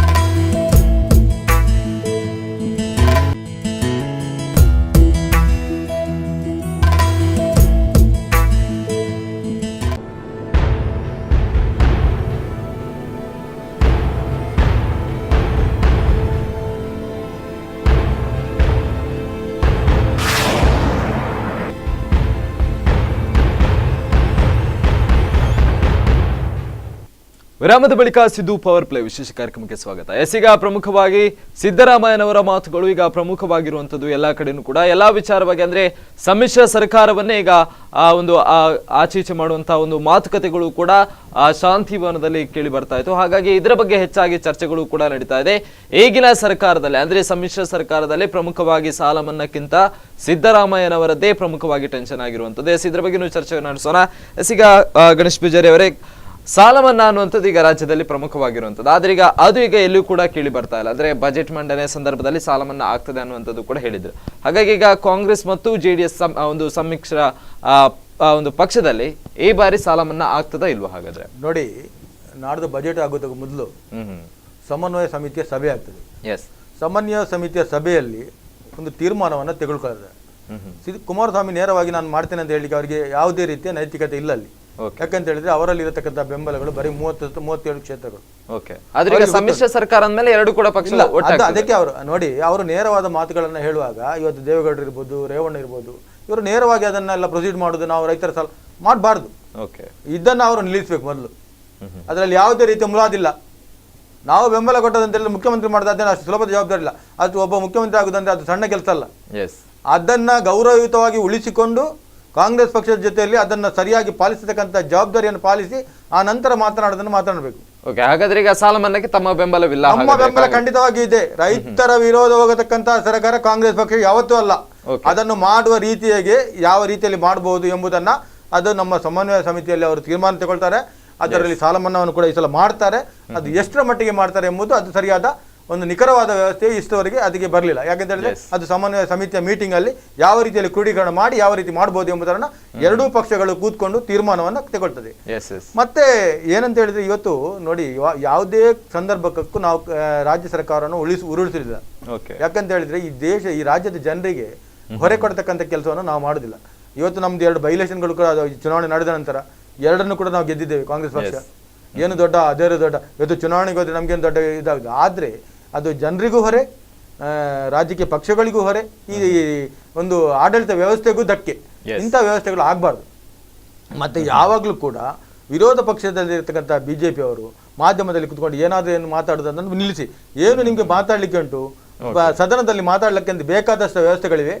ನಾಡ್ದು ಬಜೆಟ್ ನಲ್ಲಿ ಚರ್ಚೆಗೆ ಬೇಕಾದಷ್ಟು ವ್ಯವಸ್ಥೆಗಳಿವೆ. ಅಲ್ಲಿ ಬೇಕಾದಷ್ಟು ರೀತಿಯಲ್ಲಿ ಮಾತಾಡಿ. ಅದನ್ನು ಬಿಟ್ಟು ಅಲ್ಲಿ ಅವರಲ್ಲಿ ಹೊಂದಾಣಿಕೆ ಇಲ್ಲ, JDS ನವರು ನಮ್ಮೊಟ್ಟಿಗೆ ಇದ್ದಾರೆ, ನಿಮ್ಮೊಟ್ಟಿಗೆ ಇದ್ರೆ ನೀವು ಅವರನ್ನು ತಗೊಂಡೋಗಿ ಇವತ್ತೇ ಬೇಕಾದ್ರೆ ಸರ್ಕಾರ ಮಾಡಿ. ಅದಕ್ಕೆ ಯಾಕೆ ನೀವು ಹಿಂದರಿತೀರಿ? ಇದನ್ನ ಬಿಟ್ಟು ಸುಮ್ಮನೆ ನೋಡಿ, ಅಲ್ಲಿ ನಿಮ್ಗೆ ಗೊತ್ತುಂಟು ಈ ಎಲ್ಲಾ ವ್ಯವಸ್ಥೆಗಳು ಯಾಕೆ ನಡೀತಾ ಇದೆ ಅಂತ ಹೇಳಿದ್ರೆ ಈ ಸರ್ಕಾರ ಸುಭದ್ರವಾಗಿ ನಡಿಬೇಕು. ಅದಕ್ಕಾಗಿ ಎಚ್ಚರಿಕೆ ಗಂಟೆಯನ್ನ ಸಿದ್ದರಾಮಯ್ಯನವರು ನಿನ್ನೆ ಕೊಟ್ಟಿದ್ದಾರೆ. ಅವರ ನಾಯಕರ ನಮ್ಮ ನೋಡಿ ನಾರಾಯಣ ರಾವ್ರವರು ಒಬ್ಬ ಒಳ್ಳೆಯ ನಾಯಕ, ಅವರಿಗೆ ಒಳ್ಳೆ ಅನುಭವ ಇದೆ. ಅವರು ರಾಜಕೀಯದಲ್ಲಿ ಸಾಮಾನ್ಯ ನನ್ನ ಬಹಳಷ್ಟು ಮಿತ್ರರವರು. ನಾನು ಇವತ್ತು ಈ ಜಿಲ್ಲೆಯವನಾದ್ರೂ ಕೂಡ ಅವರು ನನ್ನ ಬಹಳ ಮಿತ್ರರು, ಆತ್ಮೀಯರು. ನಾರಾಯಣ ರಾವ್ ನೀವು ಕೇಳ್ಬೋದು. ಅವರಲ್ಲಿರತಕ್ಕಂಥ ಅನುಭವ, ಅವರಲ್ಲಿರತಕ್ಕಂಥ ರಾಜಕೀಯ ಚಾಣಾಕ್ಷತನ ನಾನು ತಿಳ್ಕೊ. ಯಾಕಂತ ಹೇಳಿದ್ರೆ ನಾನು 2 ಬಾರಿ ಅವರೊಟ್ಟಿಗೆ ಪಾದಯಾತ್ರೆ ಮಾಡಿದ್ದೇನೆ. ಆಗ ಅವರೊಟ್ಟಿಗೆ ನಮ್ಗೆ ಎಲ್ಲ ಅವರು ಮಾರ್ಗದರ್ಶಕರು, ರಾಜಕೀಯವಾಗಿ ನಮಗೂ ಕೂಡ ಮಾರ್ಗದರ್ಶಕರು. ನಾರಾಯಣ ರಾವ್ ಉಂಟಲ್ಲ, ಅವರು ಬಹಳಷ್ಟು ಒಳ್ಳೆಯ ನಿಪುಣ ಜಾಣತನದ ರಾಜಕಾರಣಿ. ಅವರು ತಿಳ್ಕೊಂಡೆ ಈ ಮಾತನ್ನು ಹೇಳಿದ್ದಾರೆ, ಅದು ಸುಲಭವಾಗಿ ಹೇಳಿಲ್ಲ. ಅಂತ ನಾಯಕರುಗಳು ಹೇಳುವಾಗ ಅದರಲ್ಲಿ ಜವಾಬ್ದಾರಿಯುತವಾಗಿ ಹೇಳಿದ್ದಾರೆ, ಅವರು ಸುಳ್ಳು ಹೇಳಿಲ್ಲ. ಅದಕ್ಕೆ ಏನು ಕಾಂಗ್ರೆಸ್ ಪಕ್ಷದ ಹೈಕಮಾಂಡ್ ಇರ್ಬೋದು, ಕಾಂಗ್ರೆಸ್ ಪಕ್ಷದ ನಾಯಕರಿರ್ಬೋದು, ಕಾಂಗ್ರೆಸ್ ನೋಡಿ ನಮ್ಮ ಈ JDS ನೊಂದಿಗೆ ಸರ್ಕಾರ ನಾವು ಮಾಡಿದ್ದೇವೆ. ಅನೇಕ ಮಂಡ್ಯ ಭಾಗದಲ್ಲಿರ್ಬೋದು ಅಥವಾ ಹಳೆ ಮೈಸೂರು ಭಾಗದಲ್ಲಿರ್ಬೋದು ಅನೇಕ ಕಡೆ ನಮ್ಮ ಕಾಂಗ್ರೆಸ್ ಪಕ್ಷದ ಕಾರ್ಯಕರ್ತರಿದ್ದಾರೆ. ಅವರನ್ನು ಕೂಡ ರಕ್ಷಣೆ ಮಾಡತಕ್ಕಂಥ ಜವಾಬ್ದಾರಿ ನಮ್ಮ ಪಕ್ಷಕ್ಕಿದೆ, ನಮ್ಮ ಸರ್ಕಾರಕ್ಕಿದೆ. ಇದನ್ನೆಲ್ಲ ನೋಡಿಕೊಂಡು ಅವರು ಆ ರೀತಿಯಲ್ಲಿ ಸರ್ಕಾರ ನಡೆಸಿದ್ರೆ ಅದು ಒಳ್ಳೆಯದಾಗಿ ಹೋಗ್ಬೋದು. ಸಂಜಯ್ ಪ್ರಭರ್, ಈಗ ನಿನ್ನೆ ಅಷ್ಟೇ ಕುಮಾರಸ್ವಾಮಿ ಅವರು ಕೂಡ ಮೊನ್ನೆ ಅಷ್ಟೇ ಪತ್ರಿಕಾ ಮಾಧ್ಯಮದ ಜೊತೆ ಮಾತಾಡುವಾಗ ನೇರವಾಗಿ ಒಂದು ಮಾತನ್ನು ಕೂಡ ಹೇಳಿದ್ರು, ನಾವು ಸಾಲ ಮನ್ನಾ ಮಾಡೋದ್ರಿಂದ ನಮಗೆ ಕಮಿಷನ್ ಬರೋದಿಲ್ಲ, ಅದು ಯಾರಿಗೆ ಕಮಿಷನ್ ಬರ್ತದೆ ಅನ್ನುವಂಥದ್ದು ಕೂಡ ಗೊತ್ತಿದೆ. ಹಾಗಾದ್ರೆ ಹಿಂದಿನ ಸರ್ಕಾರಕ್ಕೆ ಹಿಂದಿನ ಸರ್ಕಾರಕ್ಕೆ ಕಮಿಷನ್ಗಳು ಬರ್ತಾ ಇತ್ತಾ ಸಿದ್ದರಾಮಯ್ಯ ಸರ್ಕಾರಕ್ಕೆ? ಹಾಗಾದ್ರೆ ಅಲ್ಲ, ಅದು ಅವ್ರು ಹೇಳಿದ ರೀತಿ ಹಾಗೆ ಯಾಕಂತ ಹೇಳಿದ್ರೆ ಅವರು ಸಿದ್ದರಾಮಯ್ಯರಿಗೆ ಅಟ್ಯಾಕ್ ಮಾಡ್ತಾ ಇದ್ದಾರೆ ಏಕ್ದಮ್. ಮೊನ್ನೆ ಕೂಡ ಇನ್ನೊಂದು ವಿಚಾರದಲ್ಲಿ ಕೂಡ ಭ್ರಷ್ಟಾಚಾರಗಳು ಜಾಸ್ತಿ ಆಗಿದೆ. ಮಲಗಿಸಿದ್ರೆ ಈಗ ಇವರು ನಮ್ಮ ಮಿತ್ರರಾದ ಗಣೇಶರು ಹೇಳಿದಾಗೆ ಸಿದ್ದರಾಮಯ್ಯರನ್ನು ಮಲಗಿಸಿದ್ರೆ ಅಲ್ಲಿ ಈಕ್ವಲ್ ಆಗಿ ಮತ್ತೆ ಅವರಿಗೆ 5 ವರ್ಷಕ್ಕೆ ಯಾವುದೇ ಸಮಸ್ಯೆ ಇಲ್ಲ. ಅದಕ್ಕೆ ಅವರು ಸಿದ್ದರಾಮಯ್ಯ ಈಗ ನೋಡಿ ಆ ವಿಷಯ ಹೇಳಿದ ಕೂಡಲೇ ಕಾಂಗ್ರೆಸ್ನವರು ಏನೂ ಮಾತಾಡ್ಲಿಲ್ಲ. ಆಕ್ಚುಲಿ ಕಾಂಗ್ರೆಸ್ ಕೂಡಲೇ ರಿಯಾಕ್ಟ್ ಆಗ್ಬೇಕಿತ್ತು. ಅಲ್ಲಿ ಉಪಮುಖ್ಯಮಂತ್ರಿ ಇವರಿದ್ರು, ಪರಮೇಶ್ವರ್ ಇದ್ರು, ಅವ್ರು ಗ್ಯಾರಂಟಿ ರಿಯಾಕ್ಟ್ ಆಗ್ಬೇಕಿತ್ತು. ಅವ್ರು ಏನೂ ಮಾತಾಡ್ಲಿಲ್ಲ. ಅದೇ ಎಲ್ಲರಿಗೂ ಬಹಳ ಒಂದು ವಿಶೇಷವಾದ ಇದಂತ ಕೇಳಿದ್ರೆ, ಕುಮಾರಸ್ವಾಮಿ ಅಷ್ಟು ಜೋರ್ನಲ್ಲಿ 37 ಸೀಟ್ ಇಟ್ಕೊಂಡು ಮಾತಾಡುದು ನೋಡಿದ್ರೆ, ಒಮ್ಮೆ ಹೇಳಿದ್ರು ನಾನು ಅವರ ಬಗ್ಗೆ ಇದು ಮಾಡ್ಬೇಕಂತ ಇಲ್ಲ ಹೇಳಿದ್ರು, ಇನ್ನೊಮ್ಮೆ ಹೇಳಿದ್ರು ನನ್ನ ಸರ್ಕಾರ ಇದು ಬರ್ಲಿಲ್ಲ ಹೇಳಿದ್ರು, ಈಗ ಹೇಳ್ತಾರೆ ನನ್ಗೆ ಕಮಿಷನ್ ಇದು ಆಸೆ ಇಲ್ಲ ಹೇಳಿದ್ರು. ಎಲ್ಲವನ್ನು ಅವರು ಹೇಳ್ತಾ ಇದ್ದಾರೆ. ಯಾಕಂತ ಕೇಳಿದ್ರೆ ಅವರು ಹೊಡೆದು ನೋಡ್ತಾ ಇದ್ದಾರೆ ಸಿದ್ದರಾಮಯ್ಯರಿಗೆ ಎಷ್ಟು ಹೊಡಿಲಿಕ್ಕಾಗ್ತದೆ. ಯಾಕಂತ ಕೇಳಿದ್ರೆ ಅವರದ್ದು ಒಂದೇ ಗೇಮ್ ಇರುವುದು ಈಗ ಸಿದ್ದರಾಮಯ್ಯರ ಹತ್ರ ಮಾತ್ರ. ಆದ್ರೂ ಸಿದ್ದರಾಮಯ್ಯ ಸಹ ಬಿಡುದಿಲ್ಲ. ಈಗ ಇಷ್ಟು ಸಮಸ್ಯೆಯಾಗಿ ಇಷ್ಟು ಈಗ ನಾನೇನು ಹೇಳ್ಬೇಕಂತಲ್ಲ, ನೀವೇ ಮಾಧ್ಯಮದವರು ಹೇಳ್ತೀರಿ, ಇಷ್ಟು ಸಮಯ ಆಯ್ತು, ಇವತ್ತಿಗೆ ಆಡಳಿತದ ವಿಷಯದಲ್ಲಿ ಏನಾದ್ರೂ ಉಂಟಾ? ಆಡಳಿತ ವಿಷಯದಲ್ಲಿ ಏನಿಲ್ಲ. ಇದೇ ಅಡ್ಜಸ್ಟ್ಮೆಂಟ್ ಮಾಡ್ಕೊಂಡಿದ್ದಾರೆ. ಜಮೀರ್ ಅಹಮದ್ ಒಂದು ದಿನ ಹೇಳಿದ್ರು ನನಗೆ ಇದು ಕಾರ್ ಸಾಕಾಗುದಿಲ್ಲ ಹೇಳಿದ್ರು, ಇನ್ನೊಮ್ಮೆ ಹೇಳ್ತಾರೆ ಈಗ ನಾನು ನಡ್ಕೊಂಡು ಬೇಕಾದ್ರೆ ಹೋಗ್ತೇನೆ ಹೇಳ್ತಾರೆ, ಹಜ್ಜಿಗೆ ಟಿಪ್ಪು ಸುಲ್ತಾನ್ ಇರ್ತೇನೆ ಹೇಳ್ತಾರೆ, ಇಲ್ಲ ನಾನು ಹಾಗೆ ಹೇಳಲಿಲ್ಲ ಹೇಳ್ತಾರೆ. ಇದೆಲ್ಲ ಯಾಕಾಗ್ತಾ ಉಂಟಂತ ಕೇಳಿದ್ರೆ ಈ ಎಲ್ಲ ವಿಷಯಗಳು ನಡೀತಾ ಉಂಟು ಹೊರತು ಆಡಳಿತದ ವಿಷಯದಲ್ಲಿ ಯಾರೂ ಇಲ್ಲ. ಇವತ್ತು ಕುಮಾರಸ್ವಾಮಿ ಅವರು ಇರ್ಬೋದು, ಡೆಲ್ಲಿಗೆ ಹೋಗುದು, ಅಲ್ಲಿ ಹೋಗುದು, ಮತ್ತೆ ಹೇಳ್ತಾರೆ ನಾನು ಸ್ಪೆಷಲ್ ಫ್ಲೈಟ್ ಅಲ್ಲಿ ಹೋಗುದಿಲ್ಲ, ನಾನು ಹೋಗೋ ಫ್ಲೈಟ್ ಅಲ್ಲಿ ಹೋಗ್ತೇನೆ. ಅದಕ್ಕೆ ಯಾರು ಬೇಡ ಇಲ್ಲಿಲ್ಲ, ಅವರಿಗೆ ಸಮಸ್ಯೆ ಇರುವುದು ಇಲ್ಲಿ ಅಂತದ್ದು. ಆಡಳಿತದ ಚುಕ್ಕಾಣಿ ಹಿಡಿದ ಮೇಲೆ ನಾನು ಆಡಳಿತ, ಅವ್ರು ಹೇಳ್ತಾರೆ ನಾನು 5 ವರ್ಷ ಪೂರೈಸಿ ನಾನು ಹೇಳ್ತಾರೆ ಒಮ್ಮೆ ಎಲ್ಲವನ್ನು ನಾನು ಕರೆಕ್ಟ್ ಆಗಿ ಮಾಡಿಕೊಂಡು ಹೋಗ್ತೇನೆ ಹೇಳ್ತಾರೆ. ಇಮಿಡಿಯೇಟ್ ಹೇಳ್ತಾರೆ. ಬಜೆಟ್ ಮಂಡಿಸುವಾಗ ಸಿದ್ದರಾಮಯ್ಯರದ್ದು ಕರಕರಿ ಬಂದಕೊಳ್ಳಿ ಅವರು ಬೇರೆ ಮಾತಾಡ್ತಾರೆ. ಯಾಕೆ ವಿಷಯಗಳು ಏನಂತ ಕೇಳಿದ್ರೆ ಇವತ್ತು ಇದು ಕೆಮಿಸ್ಟ್ರಿ ಮ್ಯಾಚ್ ಆಗುದಿಲ್ಲ. ಇದನ್ನು ನಾವೇನು ಹೇಳ್ಬೇಕಂತ ಇಲ್ಲ, ಲೋಕಸಭೆಯವರಿಗೂ ಇದು ಹೋಗುದಿಲ್ಲ. ಆದ್ರೆ ಒಂದು ಸಿದ್ದರಾಮಯ್ಯ ಎಂಚಿದ್ದಾರೆ, ಎಳೆದು ಹೋದ್ರು ಒಂದು ಲೋಕಸಭೆಯವರಿಗೆ ನಾವು ಹೋಗ್ಬೋದು ಅಂತ ಹೇಳಿದ್ದಾರೆ. ಯಾಕಂತ ಕೇಳಿದ್ರೆ ಇವರು ಸೀಟ್ ಶೇರಿಂಗ್ ಹೇಳ್ತಾರೆ. ಮಂಡ್ಯದಲ್ಲಿದ್ದ ಕಾಂಗ್ರೆಸ್ ನಾವು ಗ್ಯಾರಂಟಿ ಬಿಡುದಿಲ್ಲ ಸೀಟ್ ಶೇರಿಂಗಿಗೆ. ಅವ ಯಾಕಂತ ಕೇಳಿದ್ರೆ ನೆಕ್ ಟು ನೆಕ್ ಫೈಟ್ ಮಾಡ್ತಾ ಇರ್ತಾರೆ. ಹಾಸನದಲ್ಲಿ ಇದ್ದವ ನೆಕ್ ಟು ನೆಕ್ ಫೈಟ್ ಮಾಡ್ತಾ ಇದ್ದಾರೆ. ಇಲ್ಲಿ ನಾನು ಹೇಳುದು, ಇಲ್ಲಿ ಜನತಾದಳಕ್ಕೆ ನಮ್ಮ ಗಣೇಶ್ ಪೂಜಾರಿ ಅವರೆಲ್ಲ ಕೊಡ್ಬೋದು. ಯಾಕಂದ್ರೆ ಇಲ್ಲಿ ಜನತಾದಳ ಇಲ್ಲ, ಕಾಂಗ್ರೆಸ್ ಕೊಟ್ರೆ ಜನತಾದಳ ನಾವು ಗಲಾಟೆ ಮಾಡುವಷ್ಟಿಲ್ಲ. ಆದ್ರೆ ಸಾಧಾರಣ ಒಂದು 40 ಕ್ಷೇತ್ರ MLA 40ರಿಂದ 60 ಕ್ಷೇತ್ರದಲ್ಲಿ ಬಿಜೆಪಿ ಹೇಗಿತ್ತು, ಬಿಜೆಪಿ ಜನತಾದಳ ಮತ್ತೆ ಕಾಂಗ್ರೆಸ್ ಫೈಟ್ ಮಾಡ್ತಾ ಉಂಟು ನೋಡಿ. ಆ ಜಾಗದಲ್ಲಿ ಕಾಂಗ್ರೆಸ್ ನಾವು ಸುಮ್ಮನೆ ಕೂತ್ಕೊಳ್ಳಿಕ್ಕೆ ರೆಡಿ ಇದ್ದಾನಂತ ನಾನು ನಿಮ್ಮ ಹತ್ರ ಕೇಳಿ. ಅಲ್ಲ, ಅವರ ರಾಜಕೀಯ ಜೀವನವನ್ನು ಅಂತ್ಯ ಮಾಡ್ಲಿಕ್ಕೆ ಅವರು ರೆಡಿ ಇದ್ದಾರೆ. ಇವರು ಕೂಡ ಅದೇ ಸಿಗ್ಬೇಕು ಅನ್ನೋಂಥದ್ದು. ಈಗ ನೋಡಿ, ನಾನು ಅದನ್ನೇ ಹೇಳುದು ನೋಡಿ, ಇವತ್ತು ರಾಜಕೀಯದಲ್ಲಿ ಯಾವುದೇ ರೀತಿಯ ಅನಾಹುತಗಳನ್ನ ಯಾವುದೇ ಪಕ್ಷ ತರುವುದಕ್ಕೆ ತಯಾರಿರುವುದಿಲ್ಲ. ಇದನ್ನು ನೋಡಿ, ಶಿವಸೇನೆ ಯಾಕೆ ಹೊರಗೆ ಬಂತಲ್ಲಿ? ಮಹಾರಾಷ್ಟ್ರದಲ್ಲಿ ಮಹಾರಾಷ್ಟ್ರ ಬಿಜೆಪಿ ಪಕ್ಷವನ್ನು ಬಿಟ್ಟು ಶಿವಸೇನೆ ಯಾಕೆ ಹೊರಗೆ ಬಂತು? ಅದು ತನ್ನ ಅಸ್ತಿತ್ವವನ್ನು ಉಳಿಸಿಕೊಳ್ಳಿಕ್ಕೆ ಅದು ಹೊರಗೆ ಬಂತು. ಅಂಥದ್ದೇ ಸಂದರ್ಭದಲ್ಲಿ ಇವತ್ತು ನಾವು ಏನು ಸರ್ಕಾರ ಮಾಡ್ತಾ ಇದ್ದೇವೆ, ಇದು ಕುಮಾರಸ್ವಾಮಿ ಅಲ್ಲ, ದೇವೇಗೌಡರು ಯಾರೇ ಕುಡಿದು ಏನು ಅಲ್ಲಾಡಲಿಕ್ಕೆ ಆಗುದಿಲ್ಲ. ಯಾಕೆಂತ ಹೇಳಿದ್ರೆ ನಮ್ಮ ಚುನಾವಣಾ ಪೂರ್ವವಾಗಿ ಸಿದ್ದರಾಮಯ್ಯ ನೇತೃತ್ವದಲ್ಲಿ ನಾವು ಚುನಾವಣೆಗೆ ಹೋದವರು. ನಮ್ಮ ಹೈಕಮಾಂಡ್ ಇರ್ಬೋದು, ಯಾವುದೇ ಇರ್ಬೋದು, ಸಿದ್ದರಾಮಯ್ಯ ನೇತೃತ್ವದಲ್ಲಿ ನಾವು ಚುನಾವಣೆಗೆ ಹೋದದ್ದು. 80 ಶಾಸಕರು ಕೂಡ ಸಿದ್ದರಾಮಯ್ಯನ ಜೊತೆಯಲ್ಲೇ ಇದ್ದಾರೆ, ಯಾರು ಕೂಡ ಬೇರೆ ಇಲ್ಲ. ಇವತ್ತು ಯಾಕೆ ಇವರೆಲ್ಲ ಈ ಸಿದ್ದರಾಮಯ್ಯನ ಜೊತೆಯಲ್ಲಿ ಇವತ್ತು ಜಾರಕಿಹೊಳಿ ಇರ್ಬೋದು ಯಾಕೆ ಇದ್ದಾರೆ ಅಂತ ಹೇಳಿದ್ರೆ, ಮುಂದಿನ ದಿನಗಳಲ್ಲಿ ಅವರಿಗೆ ಸಚಿವ ಸ್ಥಾನಗಳು ಬೇಕು, ಮತ್ತು ಕೆಲವರಿಗೆ ನಮ್ಮ ನಿಗಮ ಮಂಡಳಿಯ ಅಧ್ಯಕ್ಷಗಳು ಬೇಕು. ಮತ್ತೆ ನೀವು ಹೇಳಿದ್ರೆ ಅಧಿಕಾರದಲ್ಲಿ ಏನು ನಡೆಯುತ್ತಾ ಇಲ್ಲ ನೋಡಿ. ಮಳೆ ಇವತ್ತು ವಿಪರೀತ ಮಳೆ ಬಂದ ಮಂಗಳೂರಿಗೆ ಜಿಲ್ಲಾಧಿಕಾರಿಗೆ ತಕ್ಷಣ ಹಣವನ್ನು ಜಾರಿಗೆಯನ್ನು ಮಾಡತಕ್ಕಂಥ ಕೆಲಸ ಸರ್ಕಾರ ಮಾಡ್ತಾ ಇದೆ. ಯಾವ್ಯಾವ ಜಿಲ್ಲೆಯಲ್ಲಿ ಅನಾಹುತ ಆಗಿದೆ ಎಲ್ಲ ಜಿಲ್ಲೆಗಳಿಗೆ ಸರ್ಕಾರವನ್ನು ಸರ್ಕಾರ ಸಂಪೂರ್ಣವಾಗಿ ಸ್ಪಂದಿಸ್ತಕ್ಕಂಥ ಕೆಲಸವನ್ನು ಮಾಡಿದೆ. ಎಲ್ಲಿ ಕೂಡ ಸರ್ಕಾರ ತೀಕ್ಷ್ಣ ಮತ್ತು ಕ್ಷೀಣತೆಯಾಗಲಿ ಇರಲಿಲ್ಲ. ಇವತ್ತು ಕೂಡ ರಾಜ್ಯಕ್ಕೆ ಒಳ್ಳೆಯ ರೀತಿಯಲ್ಲಿ ನಡೀತಾ ಇದೆ. ನೋಡಿ, ಒಂದು ನಾನು ನಿಮಗೆ ಸ್ಪಷ್ಟವಾಗಿ ಹೇಳ್ತೇನೆ, ಏನು ಮಾಧ್ಯಮದಲ್ಲಿ ಇವತ್ತು ಪ್ರಚಾರವಾಗಿರ್ತಕ್ಕಂಥ ವಿಷಯಗಳು ರಾಜಕೀಯ ಪಕ್ಷದಲ್ಲಿ ಎಲ್ಲಿ ಕೂಡ ಆಗ್ತಾ ಇಲ್ಲ.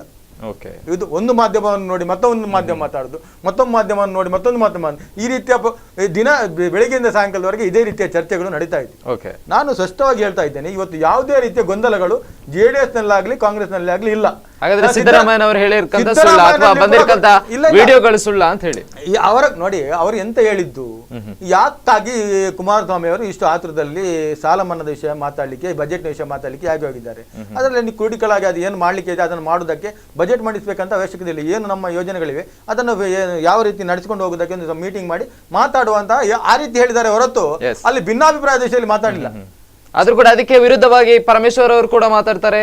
ಅವರು ಕೂಡ ಹೇಳ್ತಾರೆ, ಪರಮೇಶ್ವರ್ ಅವರು ಮೊನ್ನೆ ಈ ಸಿದ್ದರಾಮಯ್ಯ ಅವರನ್ನ ನೆಗ್ಲೆಕ್ಟ್ ಮಾಡೋದಾದ್ರೆ ಪರಮೇಶ್ವರ್ ಅವರು ಮೊನ್ನೆ ನಿಗಮ ಮಂಡಳಿಯ ಈ ಪಟ್ಟಿಯನ್ನು ಇಟ್ಕೊಂಡು ಬಂದು ಬರ್ತಾರೆ. ಅವರ ಸಿದ್ದರಾಮಯ್ಯ ಕೇಳ್ತಾರೆ, ಏನು ಇದರಲ್ಲಿ ಯಾರನ್ನು ಇಡ್ಬೋದು, ಯಾರನ್ನು ಬೇಡ, ಏನಾದ್ರು ಬದಲಾವಣೆಗಳು ಮಾಡ್ಲಿಕ್ಕೆ ಇದೆಯಾ ಎಂಬ ತೀರ್ಮಾನವನ್ನು ಇವರ ಕೈಯಿಂದ ಕೊಟ್ಟು ಹೋಗಿದ್ದು.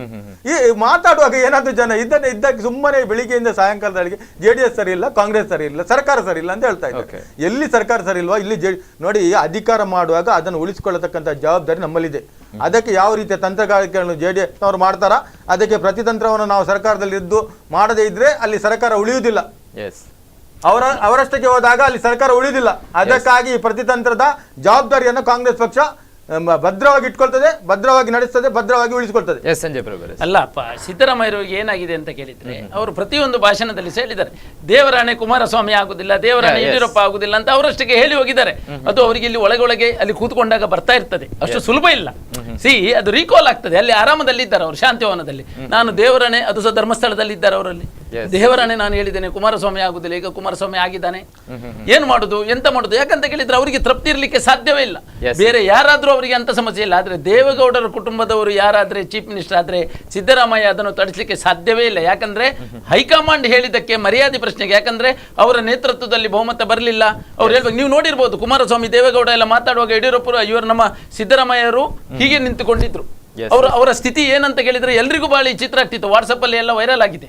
ಯಾಕಂತ ಕೇಳಿದ್ರೆ ಅವರು, ನಾನು ಇದನ್ನು ನಿಮ್ಮ ಹತ್ರ ಸ್ಪಷ್ಟವಾಗಿ ಹೇಳ್ತೇನೆ, ಕುಮಾರಸ್ವಾಮಿ ಅವರನ್ನು ಮುಂದುವರಿಸಲಿಕ್ಕೆ ಸಿದ್ದರಾಮಯ್ಯ ಶಿತಾನುಗೆ ತಪ್ಪರೆ ಅವರನ್ನು ಇಳಿಸುದೇ. ಇದನ್ನು ನೀವು ಇನ್ನು ಯಾವಾಗಾದ್ರೆ ಕರೆದಾಗ ನೀವು ಹೇಳ್ಬೋದು, ಅವ್ರು ಬಿಡುವುದೇ ಇಲ್ಲ. ಅವರು ಈಗ 1 ವರ್ಷ ಎಲ್ಲ ಹೀಗೆ ಮಾತಾಡ್ತಾ ಇರೋದು ಏನಾಗ್ತದೆ? ಯಾಕಂದ್ರೆ ನಾಡ್ದು ಬಜೆಟ್ ನಲ್ಲೇ ಗೊತ್ತಾಗ್ತದೆ. ಬಜೆಟ್ ಅನ್ನು ಒಂದು ವೇಳೆ ಕುಮಾರಸ್ವಾಮಿಯವರು ಮಂಡಿಸಿದ್ರೆ ಸಿದ್ದರಾಮಯ್ಯರು ಬಿಡುದು. ಯಾಕಂದ್ರೆ ಸಿದ್ದರಾಮಯ್ಯರಿಗೆ ಇದು ದೊಡ್ಡ ಇನ್ಸಲ್ಟ್. ವಿತ್ತ ಸಚಿವರಾಗಿದ್ರು ಅವರು, ಅಷ್ಟು ಸುಲಭ ಇಲ್ಲ. ಅವರೊಟ್ಟಿಗೆ ಇದ್ದಾರೆ ಜನ. ಮತ್ತೆ ಸಿದ್ದರಾಮಯ್ಯರದ್ದು ನೋಡಿ, ಇವರು ಕಾಂಗ್ರೆಸ್ನವರು ಏನು ಹೇಳ್ತಾ ಇದ್ರೆ ಸಮೇತ ಇವತ್ತು ಸಿದ್ದರಾಮಯ್ಯನ ಕಾಂಗ್ರೆಸ್ನಾಗೆ ಸಮಸ್ಯೆ ಆಗಿದೆ. ಹೈಕಮಾಂಡಿಗೆ ಸಿದ್ದರಾಮಯ್ಯರನ್ನು ಏನು ಮಾಡ್ಲಿಕ್ಕೂ ಆಗುದಿಲ್ಲ. ಯಾಕಂದ್ರೆ ಸಿದ್ದರಾಮಯ್ಯ ಅಷ್ಟು ಸ್ಟ್ರಾಂಗ್ ಆಗಿ ಕೂತ್ಕೊಂಡಿದ್ದಾರೆ. Thank you. ಇಷ್ಟೊತ್ತು ನಮ್ಮ ಜೊತೆ ನೇರವಾಗಿ ಚರ್ಚೆಯನ್ನು ಕೂಡ ನಡೆಸಿದ ಕಾಂಗ್ರೆಸ್ನ ಪರವಾಗಿರ್ತಕ್ಕಂತಹ ಗಣೇಶ್ ಪೂಜಾರಿ ಅವರು ಮತ್ತು ಬಿಜೆಪಿ ಪರವಾಗಿರ್ತಕ್ಕಂತಹ ಸಂಜಯ್ ಪ್ರಭು ಅವರು ಕೂಡ ಇದ್ರು. ಇಬ್ಬರಿಗೂ ಕೂಡ ಧನ್ಯವಾದಗಳು. ಈಗ ಕೊನೆಯದಾಗಿ ನೋಡ್ತಾ ಹೋದ್ರೆ ಪ್ರಮುಖವಾಗಿ ಚರ್ಚೆಯಲ್ಲಿರುವಂಥದ್ದು ಈಗ ಸಿದ್ದರಾಮಯ್ಯನವರ ಪವರ್ ಪ್ಲೇ ಯಾವ ರೀತಿ ಇತ್ತು ಅನ್ನುವಂಥದ್ದು. ಯಾಕಂತ ಹೇಳಿದ್ರೆ ಈಗ ಹೈಕಮಾಂಡ್ ಒಂದು ರೀತಿಯಾದಂತಹ ನಿರ್ಧಾರವನ್ನು ಕುಮಾರಸ್ವಾಮಿ ಅವರಿಗೆ ನೀಡಿದ್ರೆ, ಆದ್ರೆ ಇಲ್ಲಿ ಸಿದ್ದರಾಮಯ್ಯನವರು ತನ್ನದೇ ಆದಂತಹ ಮಾತಿನ ವರಸೆಯಿಂದ ಜನರನ್ನು ಕೂಡ ಗೆಲ್ತಾ ಇದ್ದಾರೆ. ಹಾಗಾಗಿ ಪವರ್ ಪ್ಲೇ ಅನ್ನುವಂಥದ್ದು ಸಿದ್ದರಾಮಯ್ಯನಲ್ಲಿ ಈ ಬಾರಿ ಚುನಾವಣೆ ಸಂದರ್ಭದಲ್ಲಿ ಅಥವಾ ಲೋಕಸಭಾ ಚುನಾವಣೆಗೆ ತಯಾರಿ ನಡೆಸ್ತಾ ಇದ್ದಾರೆ ಅನ್ನುವಂಥದ್ದು ಕೂಡ ಪ್ರಮುಖವಾಗಿರುವಂಥದ್ದು. ಇದಾಗಿತ್ತು ಈ ಹೊತ್ತಿನ ವಿಶೇಷ. ನಿರಂತರ ಸುದ್ದಿ ಹಾಗೂ ಮನೋರಂಜನೆಗಾಗಿ ನೋಡ್ತಾ ಇರಿ ಸ್ಪಂದನ ಟಿವಿ.